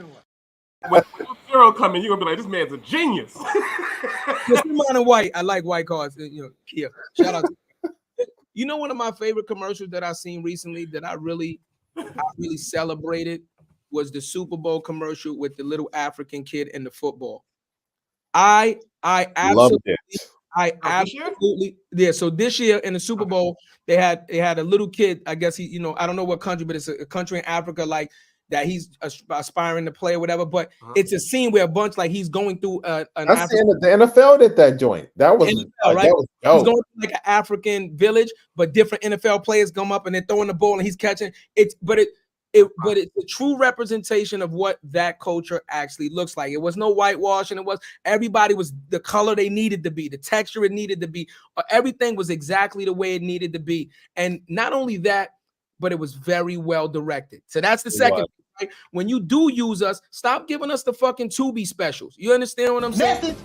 You know what I'm saying? Like, and I'm not gonna get on your ass about that mea culpa bullshit that you put out 2 hours of me wasting my fucking life watching that movie. You building these big ass mansions and all that shit, and clearly you using a budget for these movies for your fucking house, because that was absolutely a waste of fucking time and space and energy. Because whatever writer wrote and directed that clearly was like, what the fuck are you doing, bro? This shit ain't even believable anymore. Like, that shit is crazy. And for a good check, like, we would have gave you a good review. You know what I'm saying? Like, I'll be plausible that I have not seen it. I cannot comment on it. No, Perry, I ain't going. No, I'm serious, man. Like, when we talk about now, perfect example, right? You came up, your claim to fame was the Medea shit, right? No, Medea, wait, what? Huh?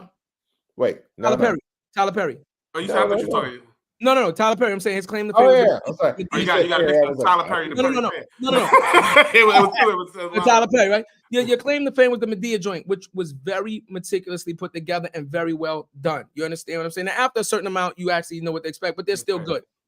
But again, like, to make this a black leading woman that's already famous and you were supposed to knock this shit out the fucking park. There was a lot of parts in this, especially the ending, where people are like, are you fucking kidding me? You know what I mean? Where it's like you dropped the ball on the acting, you dropped the ball on the writing. It felt like you put a lot of money into the budget and then you just stopped fucking caring about the story halfway through and you just was like, let's just do fucking whatever.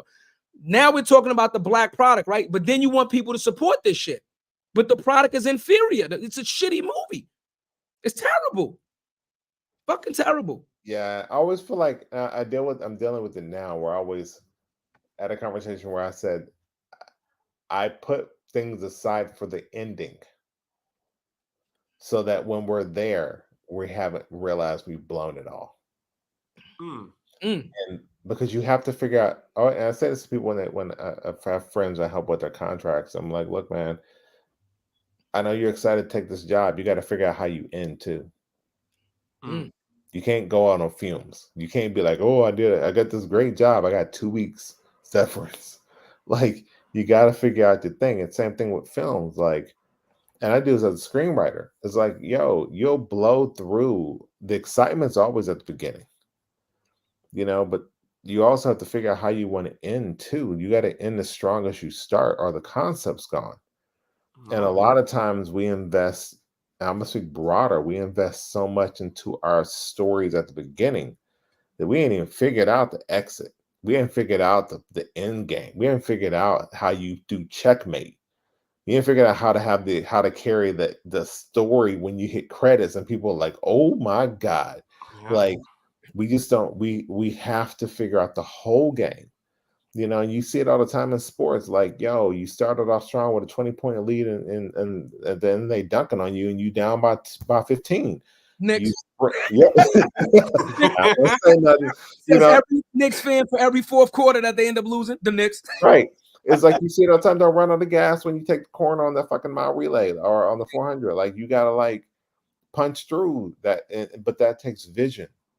And I think a lot of times our vision is like what we. Perry, if you ain't got the vision, you got the fucking money to buy the talent. Cut this shit out. You building these $800 million fucking studios and all this shit. Go hire Chandra Rhimes and all these fucking talent for you. What the fuck are we talking about? You got the money, you got the influence, you got the fucking resources to go get the best of the best of the best, and this is the bullshit you put out. Yes, now you gonna have me bake. I gotta go do some popcorn and watch. I have not even seen it yet. Now, I haven't seen it either. Watch it. And now look, I'm not being funny, but look, and then now it starts to come out. Like, now Kelly's like, yo, my dressing room was a piece of shit. You see? It's almost the same shit like The Color Purple now. Oh, the dressing room was a piece of shit, and now it's starting to come out about the fucking lackluster money that you put into the backside of the house. You see what I'm saying?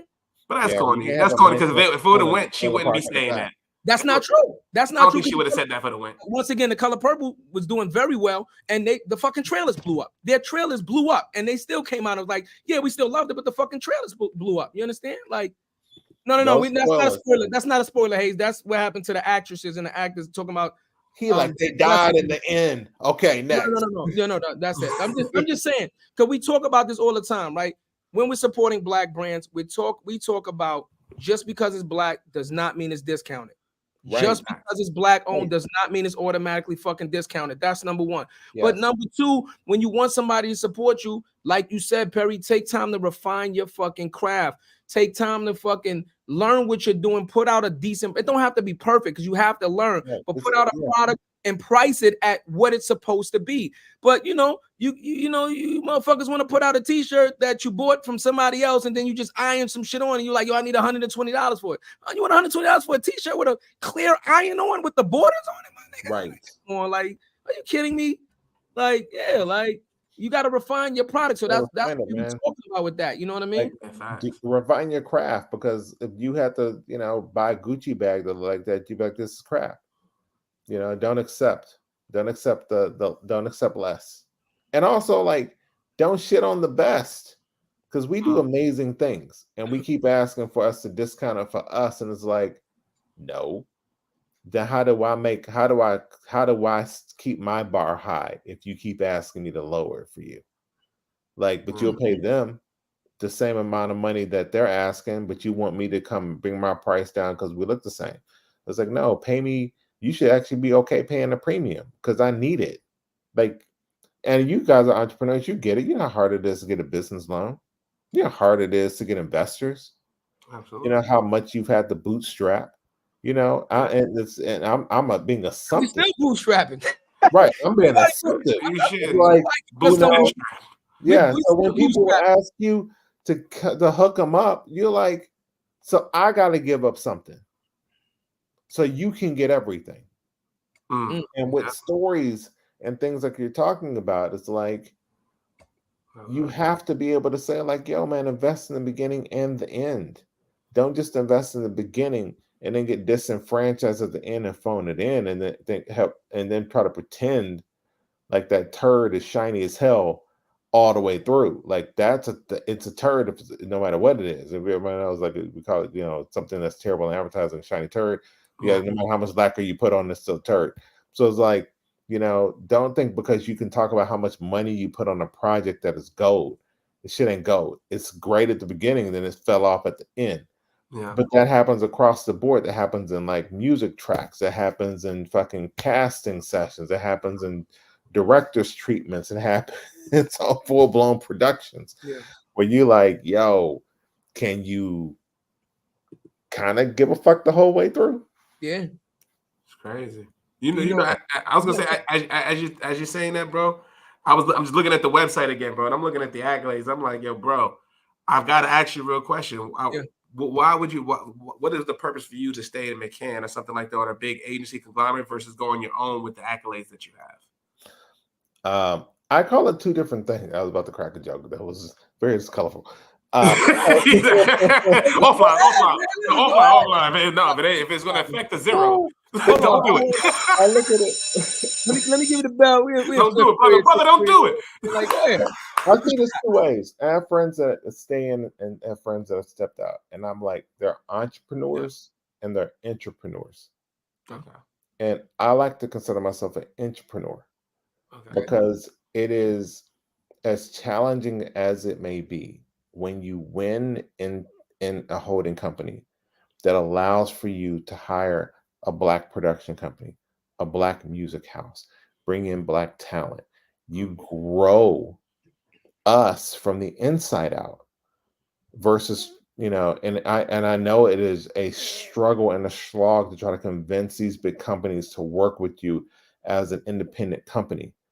But to be able to say like, no, I like them. I'm bringing them in and you can pull your own and you can pull great talent into the organization that shows them that there are other ways to think about how they create.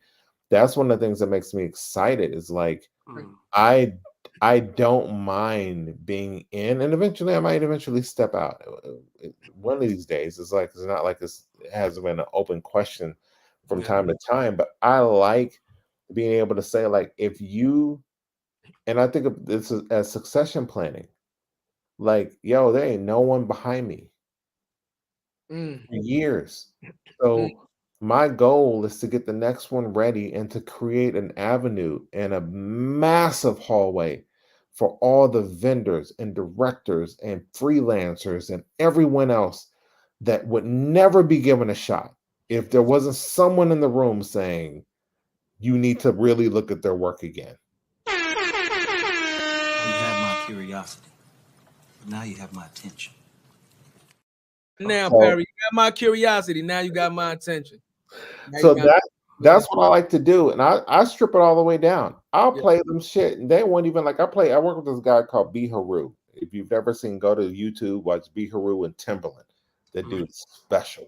And I played a track for him for a client, and they were like, yo, this is amazing. Who did this? And I'm like, this dude on an island you probably never fucking heard of or been to. He's dope as hell. Timberland loves him. His beats are banging. And he like scored half the Converse work. And it's like, wow. Like and I'm like, no one would ever. I'm sitting at home like 3 o'clock in the morning watching YouTube videos. Like, who the fuck is this dude? Right. This motherfucker is dope as hell. And like bringing him in the rooms and arguing for his work and pushing because he's just an amazing talent. And being like, look, I remember I having a conversation with one of my creators, his brother, and I'm like, he's like, why'd you pick him? I'm like, because no one else would have. Method. Like, that's it. You think they were gonna bring him into a room? No one would have. This man all he needs is a platform. I think that's what a lot of us need, though. I think that's all a lot of us need is just some fucking time to shine, just a little bit of attention to say, yo, look at this, and like look at it with an unbiasedness. Just open yourself up and just be like, yo, let me hear it. Like, shoot your shot, let me hear it. You know what I mean? I think that's all. Then you bring in the face. They're like, wait, he made it. Right. Why is that a surprise for you? Right. We good. I wasn't shocked. Like, he's dope.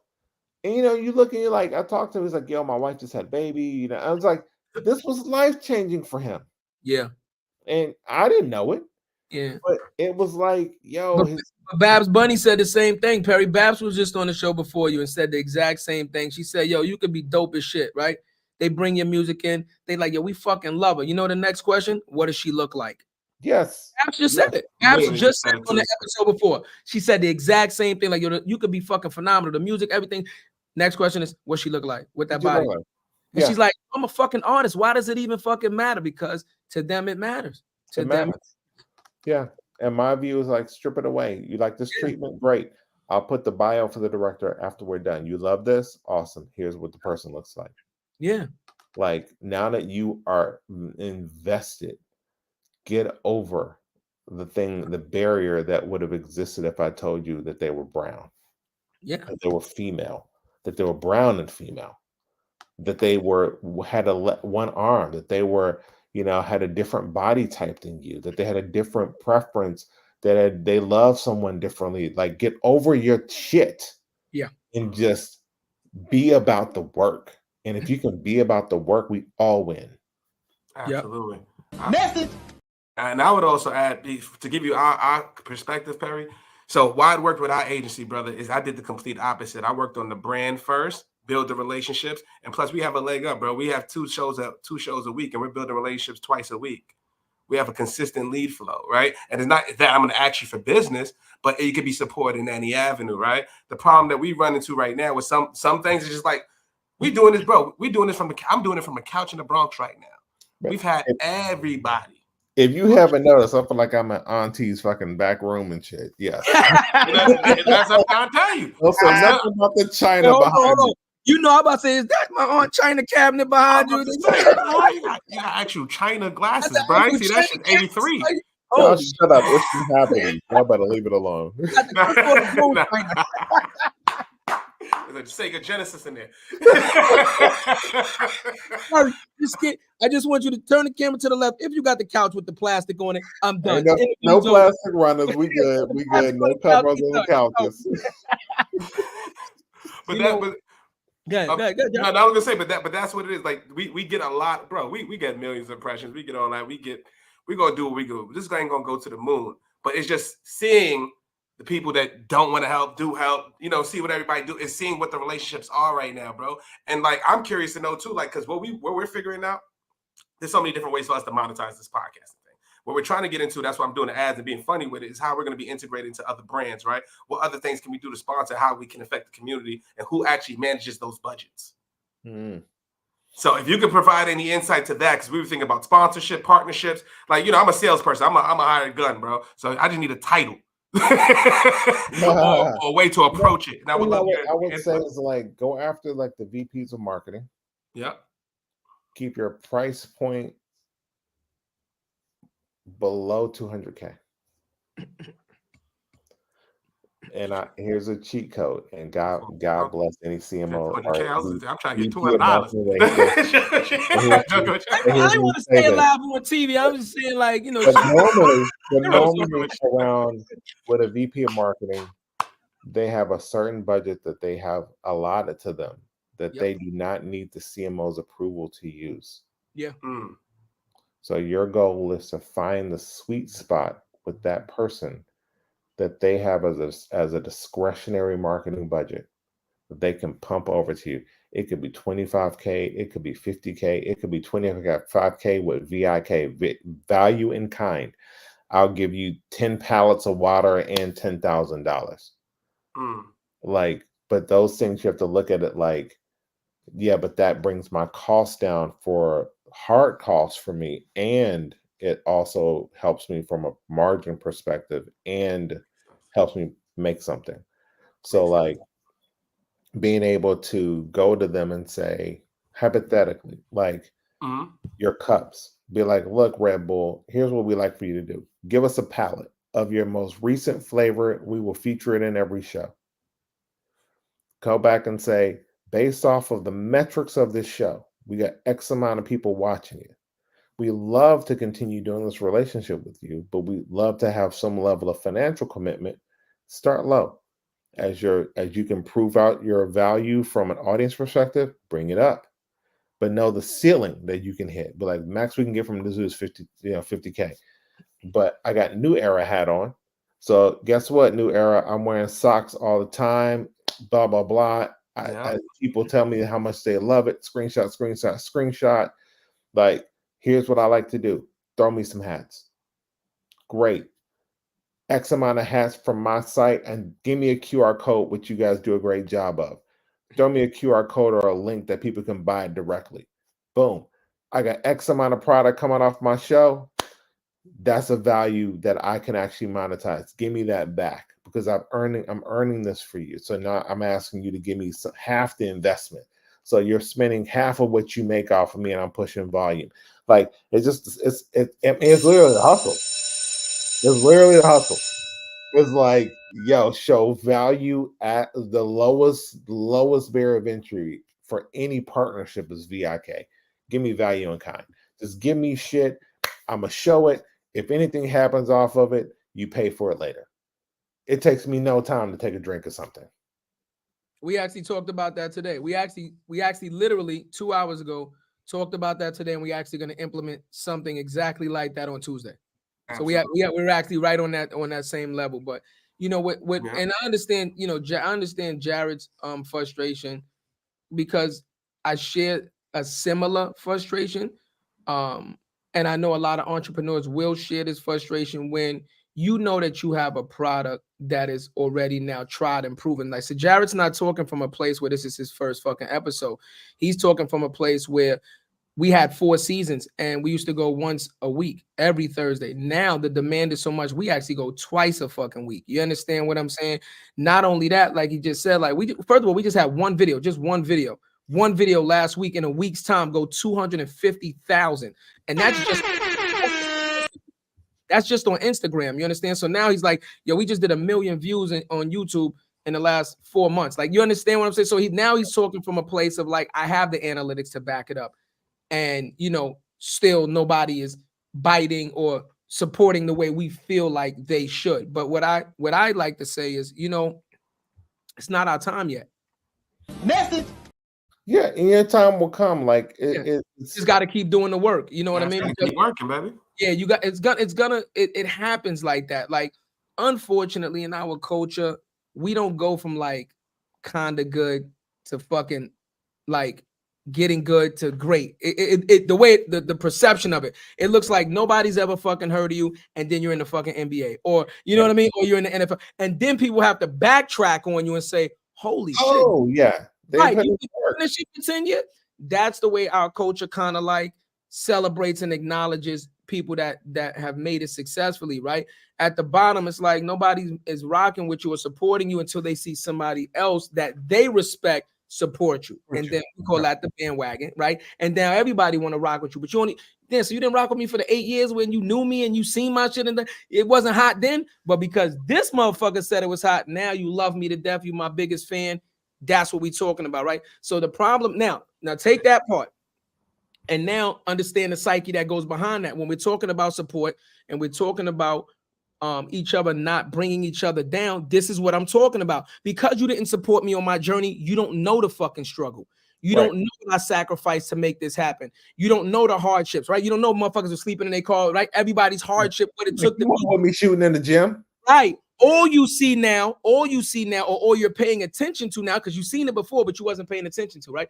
Like the difference between listening and hearing, right? So you've seen it, but you didn't acknowledge it. Now you acknowledge it because you see the motherfucking Rolls Royce outside. You understand what I'm saying? Or you see me walking around with a bunch of celebrities, and now we on fucking national TV and shit, and now it's like, oh shit, these dudes, we should fuck with them. But we've been doing this 8 years. What happened? We've been doing this. Or they could recognize when we pull up in that Kia Sorento. You know what I'm saying? Or that's when we really getting money. So it's 4 passengers, it's 4 seats, safety recall is really good. I had a dual. Technically 5 because the Kia Sorento has a bench seat in the back. Look at that. My brother knows the damn product. You didn't have to send that to us. We ready. and they have an ISS high safety rating.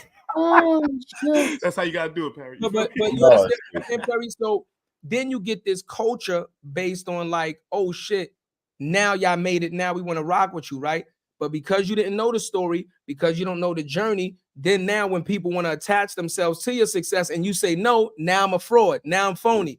Now you understand what I'm saying? Like the fruits of my labor aren't yours to harvest. Yeah. Like they ain't yours, or nor is it a burden for you to bear. It's like you don't get to like celebrate my shit like as yours. It ain't your trophy. Yeah. But you can sit in the stands or be a cheerleader. Right. And that's the part that we don't want to do. We want to be like, yeah, we did it. No, I did it.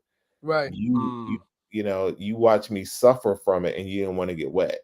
Like, you know, so like just I get it, man. I get the frustration because even, you know, I mean, I go through it here, and even like my wife's an entrepreneur, and even with her businesses, she's like, yo, my friends don't even come in. Yeah. Hold on. We got, hold on. Now we got to. Now you're talking. Hold on. Now we parting. Now we parting. Now let's go from there. Again. Let's go from there. Start with that. Start with that, because that's the main shit we talking about. Yeah, my friends won't even come. Like I'm doing a project now. I reached out to my like I call him a brother from another mother. First call, like, yo, I got something for you. It's dope. It's last minute, but you're the only person I could think of for it. He now he's the only bid for it. He a brother. Like you're it. Black owned production company. Let's go. See. And I'm like, it's single bid. We're not bidding. It ain't triple bidding this. You're it. Let's go. That's fire. And it's like, he's like, yo, thanks. I'm like, no, man, thank you. And I'm like, thank you. I thank him every time we talk. I'm like, thank you. Thank you so much. See?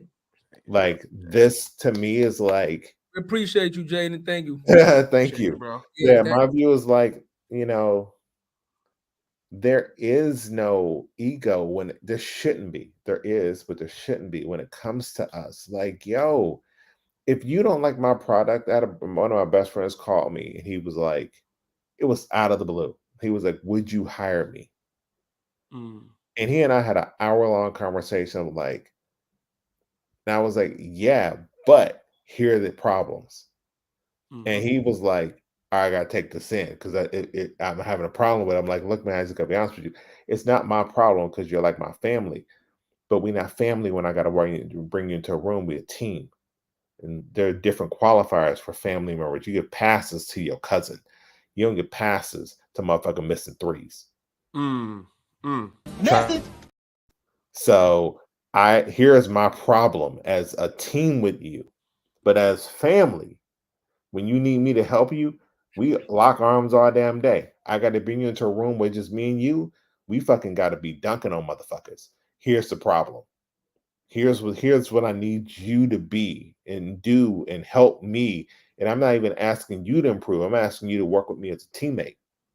Well, here's how we win. And he was like, he's taking notes and shit. Like, oh shit. All right. Like, and it's the reverse. Tell me how I can help you. There's no ego in this. We all got to win. So tell me, you throw it off the glass? You want bounce passes, chest? Tell me what you need me to do to help you win. So we win. But that's the piece too, is like, we don't critique, and other cultures will walk into a restaurant and say, let me talk to the chef. Let me talk to the owner. Here's what you need to do. We fucking one-star ourselves on Yelp. We poop on each other in meetings. We don't give each other the moment. We don't tell each other what we need to do to improve or the feedback that we got from other people. We just go radio silent and then think you're going to figure it out. And then we wondering why we not winning, not realizing that all you need to do was fucking bring the drums down. Oh, man. That's real. I mean, it's like sometimes it's that simple. Oh no, don't vignette it. Oh, you should have put a fucking yellow filter on your lens. Like, stupid shit that we're like, yo, all you had to do was say it this way. You didn't acknowledge that person in the room. Here's how you do your intro. They expected you to look them in the eye at X point in time. You didn't ask questions. Like, there's so many simple fucking pitfalls that are like infinite for us because we don't tell each other it's a fucking pothole. Just step over that shit and keep going. We make it a fucking endless fucking chasm.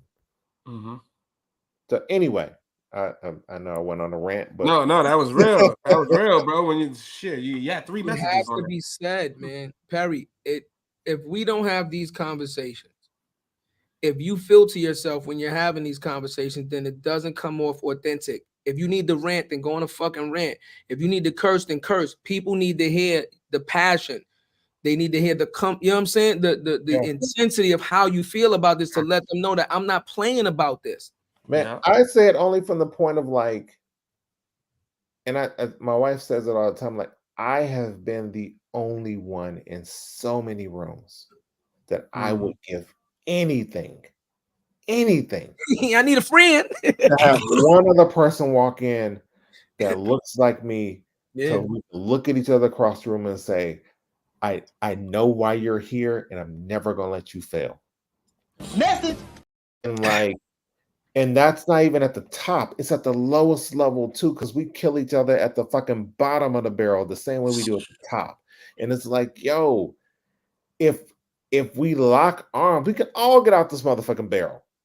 Throw your crab ass over the edge and grab the claw of the next one, and let's get it. Eventually, the weight of us carries everybody out. If you get out, then what the fuck I'm doing here? Like, no, let's go. I got you. We don't do that, and that's the part that's the saddest part for me. I'm like, I've been in this industry since 1997, and I have been the only one in almost every company I've worked at. You gotta listen to him. You can learn something. You heard Scarface, y'all. You heard Scarface. You heard Tony. And at every level, it's like I told my wife, like we talked about all the time. I said, Jay-Z said it best, man. Domino, the higher up I go, like the less I see of me. And I want it to be the reverse. I want double sixes in every fucking room I walk into, not only ones. What the fuck? It's a big. I'm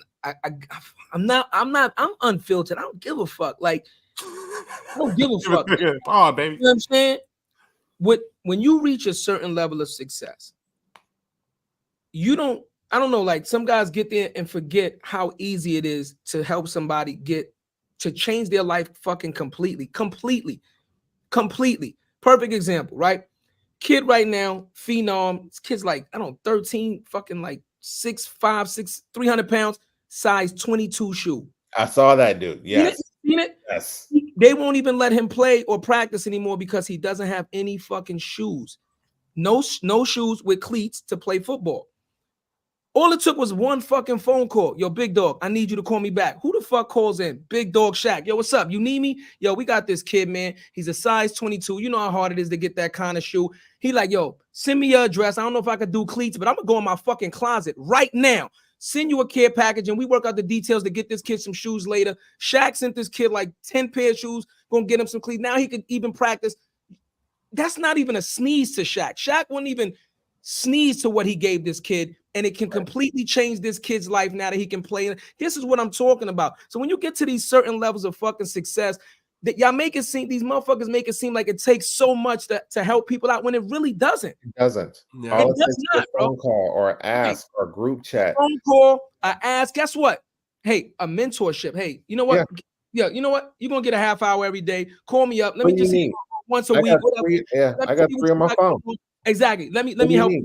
That's what I'm talking about, right? Yeah, it's funny. Like when I got to my career, I thought was the top, it wasn't. I thought one of my mentors, like the top of your ladder is the bottom of mine, and I got a tattoo that literally has it's on this hand, and it's like a hand reaching back. And I tell my friends, like, as I reach forward, I always want to remember to do that. It's not something that I want to forget. It's not lost on me because it took one person to help me. That's it. Move up. And that I helped two guys, Lawrence. I'm not gonna put him on blast. He and his brother, and they get into one school. They just graduated. You can track them down if you savvy. The book is dope. And he asked me, like, what can I do to thank you?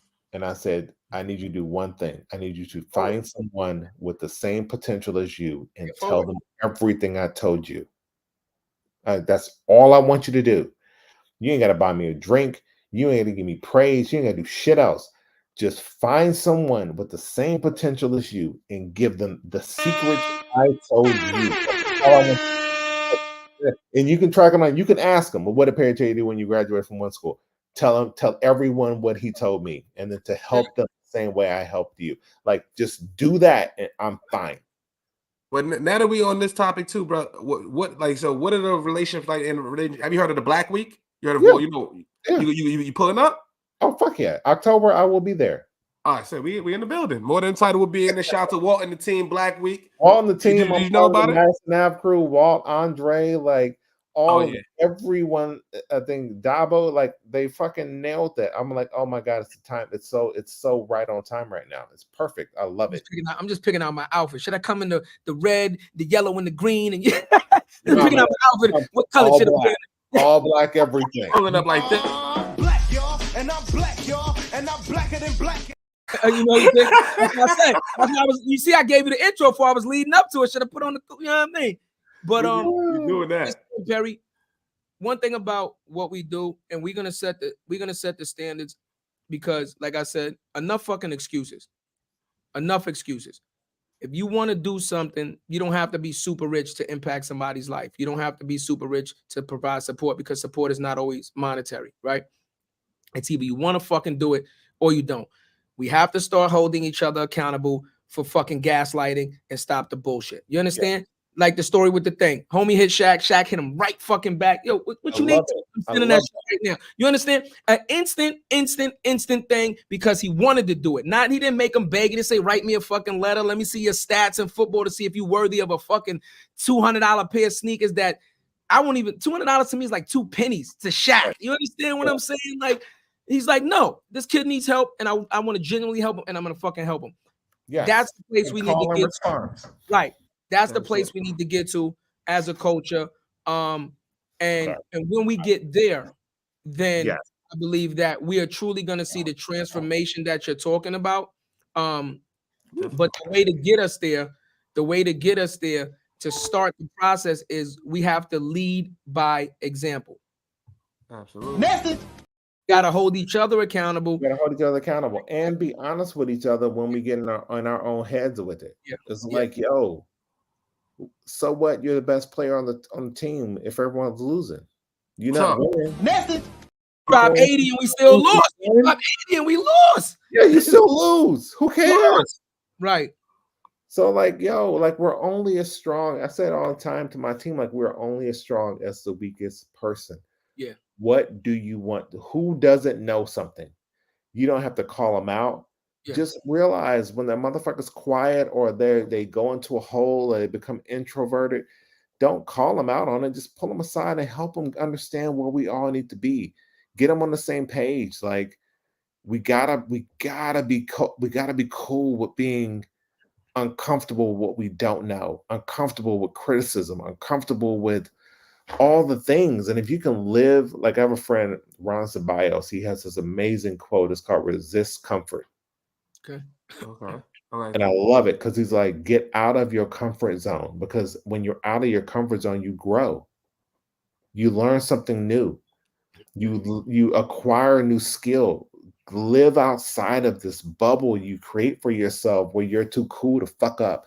And I'm like, I ordered my oldest daughter, and she's like, she amazing instrument like player. And I'm like, what?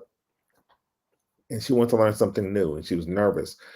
And we're talking briefly about over the holidays. I'm like, look, here's the deal. You got to be comfortable with the fact you're gonna suck for about 6 months. You're gonna suck at it. It's gonna sound like ass. You're gonna put it up to your mouth. It's gonna sound terrible. Everyone's gonna look at you like you're a two-headed monster. Be comfortable with the fact that you're going to suck at this for a very long time. And then one day you're going to hit the notes and you're going to play the song, and it's going to sound halfway decent. And then you're going to do it again, and you're going to be like, all right, I got something here. And then you're going to keep going, and you're going to be like, oh shit, I can do it. Like, be okay with being uncomfortable with yourself. And we don't like to be uncomfortable. So it's like, yeah, you great at basketball, but you suck on your left. Be uncomfortable learning, do a layup on dunk with your left hand, like, and even learn finance, learn how to handle your money. So when there's a light to your left. Can you slide over just a little bit to your left? There's a bright light. Okay, yeah. Ah, my man. Oh, yeah. We still get clips. We It still almost looked like he was acting in The Shining. Yes, get. that's just Jesus on the other side. Like, yeah. Nah, but you're right though. You're right. But that's my thing. Is like with us in the craft, and I say Yeah. creative craft, from content creators to musicians to writers, art directors, what have you. Like, be comfortable living outside of your comfort zone, and if you can do that, like I told my wife, like I have done campaigns for tampons, eye drops, like Tums, gas, airplanes, like all these things. Like, do I drive a minivan? Absolutely not. Have I done an amazing campaign for one? Absolutely. Right. Like, be uncomfortable being in somebody else's shoes and learning something else, because that just makes you, somebody who's stronger. I'm like, the whole idea of like, when somebody calls you a Renaissance person, like, oh, you're a Renaissance man or a Renaissance woman, a Renaissance person. It's like, no, the concept of that is wrong. The master of some is always better than the master of one. Always. Message. You double message you again. You knew that was a bar. I was waiting for it. And you get one of these. And your uncomfortableness, and learn it, because once you think about when you like I ride motorcycles, and like turning left was terrifying. And I told my wife, she's like, what'd you do? I said, I got on a bike, and the first thing I did, I made myself fall.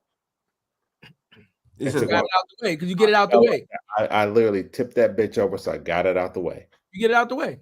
I'm like, all right, now that I know that I'm gonna be all right about this shit, let's fucking do turns. Yeah. And it's like, why? Because one of these days I'm gonna have to live in that shit, and my life is going to depend on it. Yeah. It's one of these days you're gonna have to live in your uncomfortableness, and your career is going to depend on it. Your relationship is your contract's going to depend on it. Your promotion is going to depend on it. If you can't rally yourself and conquer your fear, master that shit, then you're fucked. That was real, man. We also had a comment from Rich on YouTube, man. He said, "Can you maybe speak to how marketing contracts are written?" It's kind of like similar to business, brother. So it's like, say it depends. Like, let me break down like an RFP, right? Say for instance, you're at an agency, or I'm at an agency. We got an agency, OTB Digital. Coca-Cola has an RFP, right, which is request for business or request for proposal. So what they're gonna do is put out something that says, "Hey, this is the scope of work. Coca-Cola wants to reach this demographic. They want to do this much. This is how much budget they have. This is the overall goal of the campaign. This is what they're trying to accomplish." And then you, as an agency, have to come up with solutions to hit that goal, to hit that target. And then basically you come up, if you win the bid against other agencies, then you end up going to contract. But the contract is pretty standard, like business contracts. Yes. And there are a couple of ways after you get it done that they'll do, but they'll give you parameters within your scope that you need to fulfill against. There's usually a strategic part of it. And it's all percentages. Which includes strategy, your marketing approach. There's a kind of creative execution piece that can include like everything from, if you're doing music, how would you approach it from a sound perspective, sonically, how would you do it from a marketing perspective, if you're a marketing company, advertising, creatively, social content, blah, blah, blah. Sometimes it's a mix. Yeah. And then after you're done with that, they ask you, how would you staff it, and what would your budget be against your staffing plan? You don't need to put people, but you probably need to put roles. I will put this many types of people against this thing that I just told you about to actually fulfill against it. And then at the end of it, there's timing. How much time would it take for you to do the thing that we asked you to do? It's a bit more flexible because there are a lot of qualifiers for timing when it comes to those, but those are all graded in the percentages. Some things are 20%, 30%, 10%, depending on how they want to, and they don't tell you. So there is no like rule of thumb for that. Yeah. And then some clients, some companies win on price. Yeah. They undercut everyone, and they're like, fuck it, we'll do it for half the price of anybody else that will, and they're like, all right, we'll take it. But there's quality in this price. One of them gonna win. So the other one is speed. We'll do it as fast as you want, or it's going to take us more time. And then others can be talent based. We're going to bring this type of talent to the party versus others. but it's all in how you want to qualify your bid for the job, how you want to respond to the RFP. And then when you're done with that, you move into like an MSA or like a scope or a LOI, depending. And I mean, you look that shit up. But MSA, just to let them know, it's master service agreement, stuff like that. So that's the overall contract and stuff. You know, because some people don't, you know what I mean? I'm with you, bro. You talking that talk. And sidebar before you keep going. And Kia, I ride motorcycles. Perry ride motorcycles. If you want to design a motorcycle, it could be a 2024 Sorrento motorcycle. We'll drive. Now he's on board. Really fast on it. Now I got him on board. Now you see how that goes? We all on board with the Kia fucking Sorrentos. What are we talking about? They we'll give you safety ratings on them. You know what I'm saying? We'll do wheelies on the motherfucker. With room for 5. The highlights. Go to 0 to 100 in 20 seconds. You'll get there. That's the tagline. You'll get there. Yo, pay the man. This guy's good. Eventually, you'll get there. You'll get there. Yo, but bro, I was gonna say, I do want to. Like, I know we're coming up on time, bro, and I'm like enjoying my time, bro. I do want to get to the shop story. Yeah, I know that was a crazy ass story, bro. How you like came up, piloted that, bro, working the LeBron. You talked about that when you went to the bathroom. Damn, I was opening the door for the. When you left, you talked about all it. Good. I'll do I'm gonna break the clip up. I'll learn it. Yeah. No, like so we it's weird because I give Steve Stout a ton of credit for this. I love the man. He's brilliant. Shout out to Translation. But he originally created like a bit of it. He hit a camera in the back chips and he showed like, oh, could be kind of cool. And we're like, yeah, but it ain't polished. It don't look right. So here's what we think could make sense. We should do a full-blown thing and create a show, call it the shop, like a barbershop. So we went to like Aiden Gill, which is a barbershop in New Orleans. And I worked with DP Malik Saeed to actually create like the guts of it. I'm telling you all this for transparency, so you can't be like, oh, bullshit, he didn't make this. Right. So we went to Aiden Gill. We built out a hidden like pocket where there's a camera behind it. You can see it. And then Malik and I were on the other side of it. So the talent will walk past us to get to LeBron, PR, and crew and Steve would come in through the other door. And the original pilot, the one that I have on my master's, has beats all over the place. There Beats headphones. We got Beats product where it says the shop with scissors and the black. It's all Beats. Like we had to literally go in and erase all that shit in post because HBO went by it because it was branded. Got it. Right. That makes sense. We shot for like 4 hours, and we had like Jesse Williams came through, 2 Chainz came through with his dog, like Mav came through, Oak came through, and we shot this a really amazing body of work that showcased, and we would pepper in questions around like who's the greatest of all time. You know, all these moments, like the Oak moment where he gets kicked, you know, what like, and you're asking, and you're like, you're letting the camera just roll. And we took 4+ hours and we boiled it down to 1 hour of a show. But it was really great because it was like a rainy day. Yeah, like it was dreary. Mardi Gras happening at the same time. No one in New Orleans knew we were shooting it. So as the like, you know, the buses are pulling up and the athletes are getting out, people are like, wait, what's happening here? But it was a really great moment to just showcase like the conversations and the honesty that happens in a barbershop that most people that don't look like us never experience and never see. Nobody's going to Supercuts and having the conversations we have. So like, you know, shit against Supercuts if that's where you get your haircut. No, but you know what? We will go to Supercuts if you cut the check out to more than a title. I will get a fade and a shape up. And we would tell our we would tell our people to do it for 30,000. Again, that fucking vacuum on my scalp. I no more. No, they got them shits in California. I went there. Never again. It scarred me for life. You fucking cut me with the vacuum at the same. What the They fuck pay us 30 bands. I'll get a buzz cut. I'm not fucking. You're like, I have a part the size of my hand. Yo, Like, the shape up is like $65. I'm like, what the fuck are you? Nah, you wildin', man. yeah, Because you shall not have my business. That's hilarious. But the best part was just the honesty that became the foundation for the rest of the shows, that people felt like you were part of the environment. Like the barbers were his and his friends, and they were, it was all real. So there wasn't a falsity to what we were creating. And I think they've done a great job of continuing that legacy, where, you know, it took a concept that came to life in Beats and then was really mastered by like Spring Hill and that whole team. And they've done such a great job of like just really elevating it to products and all the things that they do now with the shop that are just so dope.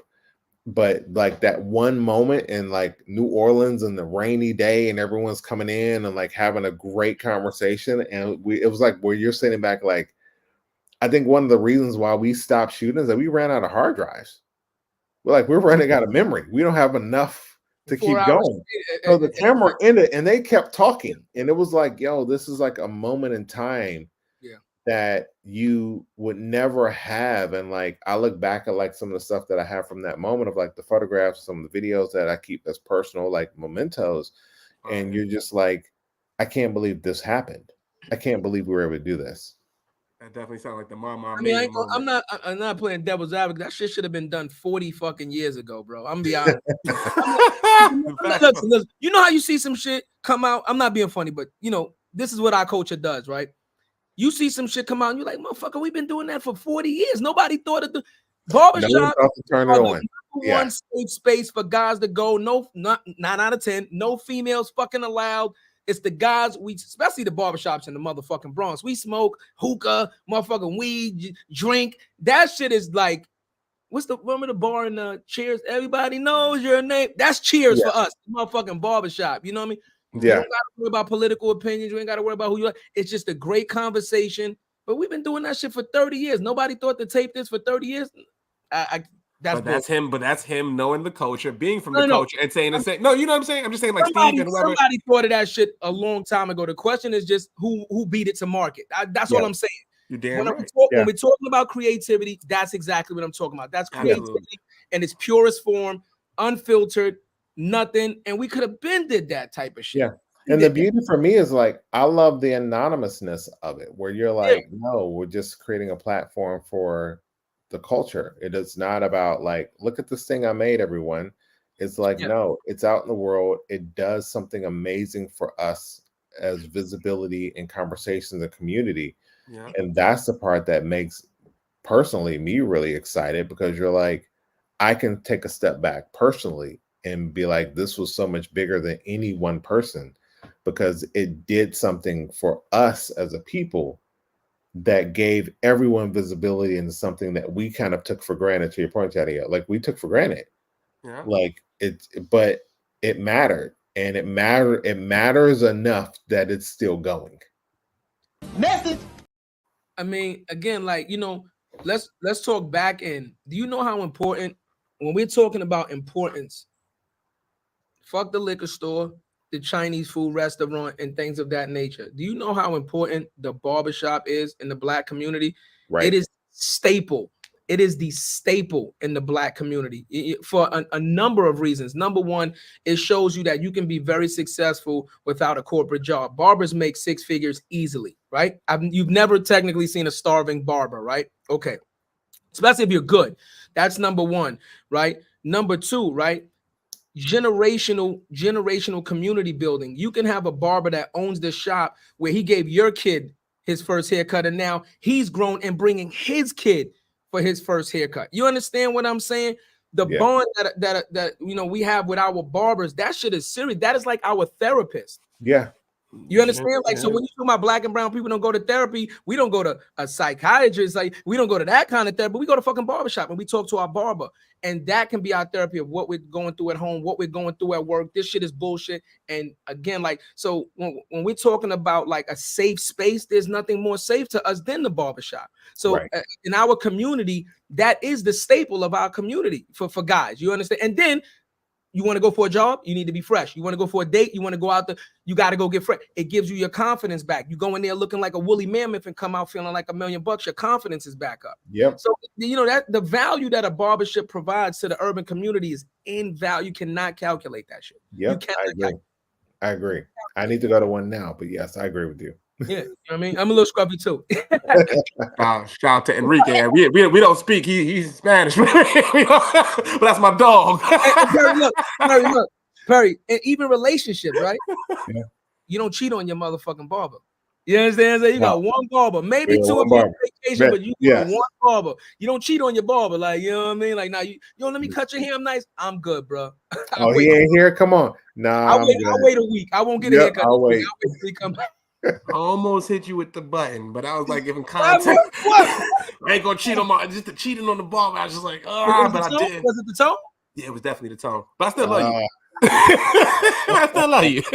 Yeah, but you know, I just want to say, Perry, like, you know, it was an absolute pleasure to not only meet you, but to have conversation again with another intelligent brother that actually gets it. I'm gonna say it again, right? That actually gets it, right? And we love the fact that you are a person that is taking immediate action, because without that, we're just fucking sitting here running our fucking mouths, right? So what we aim to do on this show is to create other opportunities the way you're doing it. So number one, now that you have come on the show, we don't do just guests, right? We create community. So now you're a part of the More Than a Title community. You know, any guest that you've ever seen on this show that you might want to be introduced to, you might want to work with, you might just want to talk to, all you got to do is drop us a line and it will happen immediately. Not 2 weeks, not 3 weeks, not 4 weeks later. We will make the introduction and then we step out the picture and you build your own personal relationship, right? Anything that we can do to help you succeed or get this message out, that's what this platform is for. And now, secondly, if you know anybody that, you know, their story should come out, then this is what this platform is for. Again, if you know people that you like, yo, this is a dope person, I think, you know, their story needs to get out there, go ahead and shoot them to us, because this is what this platform is for. We need more educated people, more successful people to show our youth success comes in many different forms, many different colors, many different flavors. You don't have to just be a basketball player, a rapper to be successful, but they ain't gonna believe it until they see it. Message. Hey, bro, and shout out to the home team. We had all Walt, you know, Dre, or everybody. We had Patrick Baker. Yeah, we've had some amazing guests, man. We doing it here, so we appreciate brothers like you, man. Everybody else who's come on to take the time, and we actually have a live panel coming up. I was gonna wait for it to off camera. We got a live More Than Title come up. If you're gonna be in New York. Oh, you promoting it already? Yeah, why not? We're going to do a Black Ed Con. We're doing a panel on the importance of Black media, April 25th. We're actually going to be doing a panel with Amber from because the CEO, Amber. Nice. I love Amber. Yeah, so we're going to be doing with Amber, John, I believe, as well. So we're going to be doing that. We're trying to get we got Jay Alexander, the co-founder of Fubu. He's pulling up. It's going to be a good event. If you're in New York, bro, please pull up, man. We'd love to have you. And you already know your family now, bro. Anything we can do, we here. It's going to be a LinkedIn headquarters, so you understand? Yes. Yeah. Amazing. Congratulations. We're gonna live stream it. It's gonna be live, and you know, again, we're gonna get that message out, right? We're gonna have these conversations and we're gonna get that message out, you know. And for all our audience out there, video and audio, like I said, hold us accountable. Hold us accountable. I don't care. Hold me accountable. We're not bullshitting on this show. But be clear, we're not chasing nobody either. And I keep sending this message out, and I'm gonna keep saying it till I can't say it no more. For the people that want help, you got to do.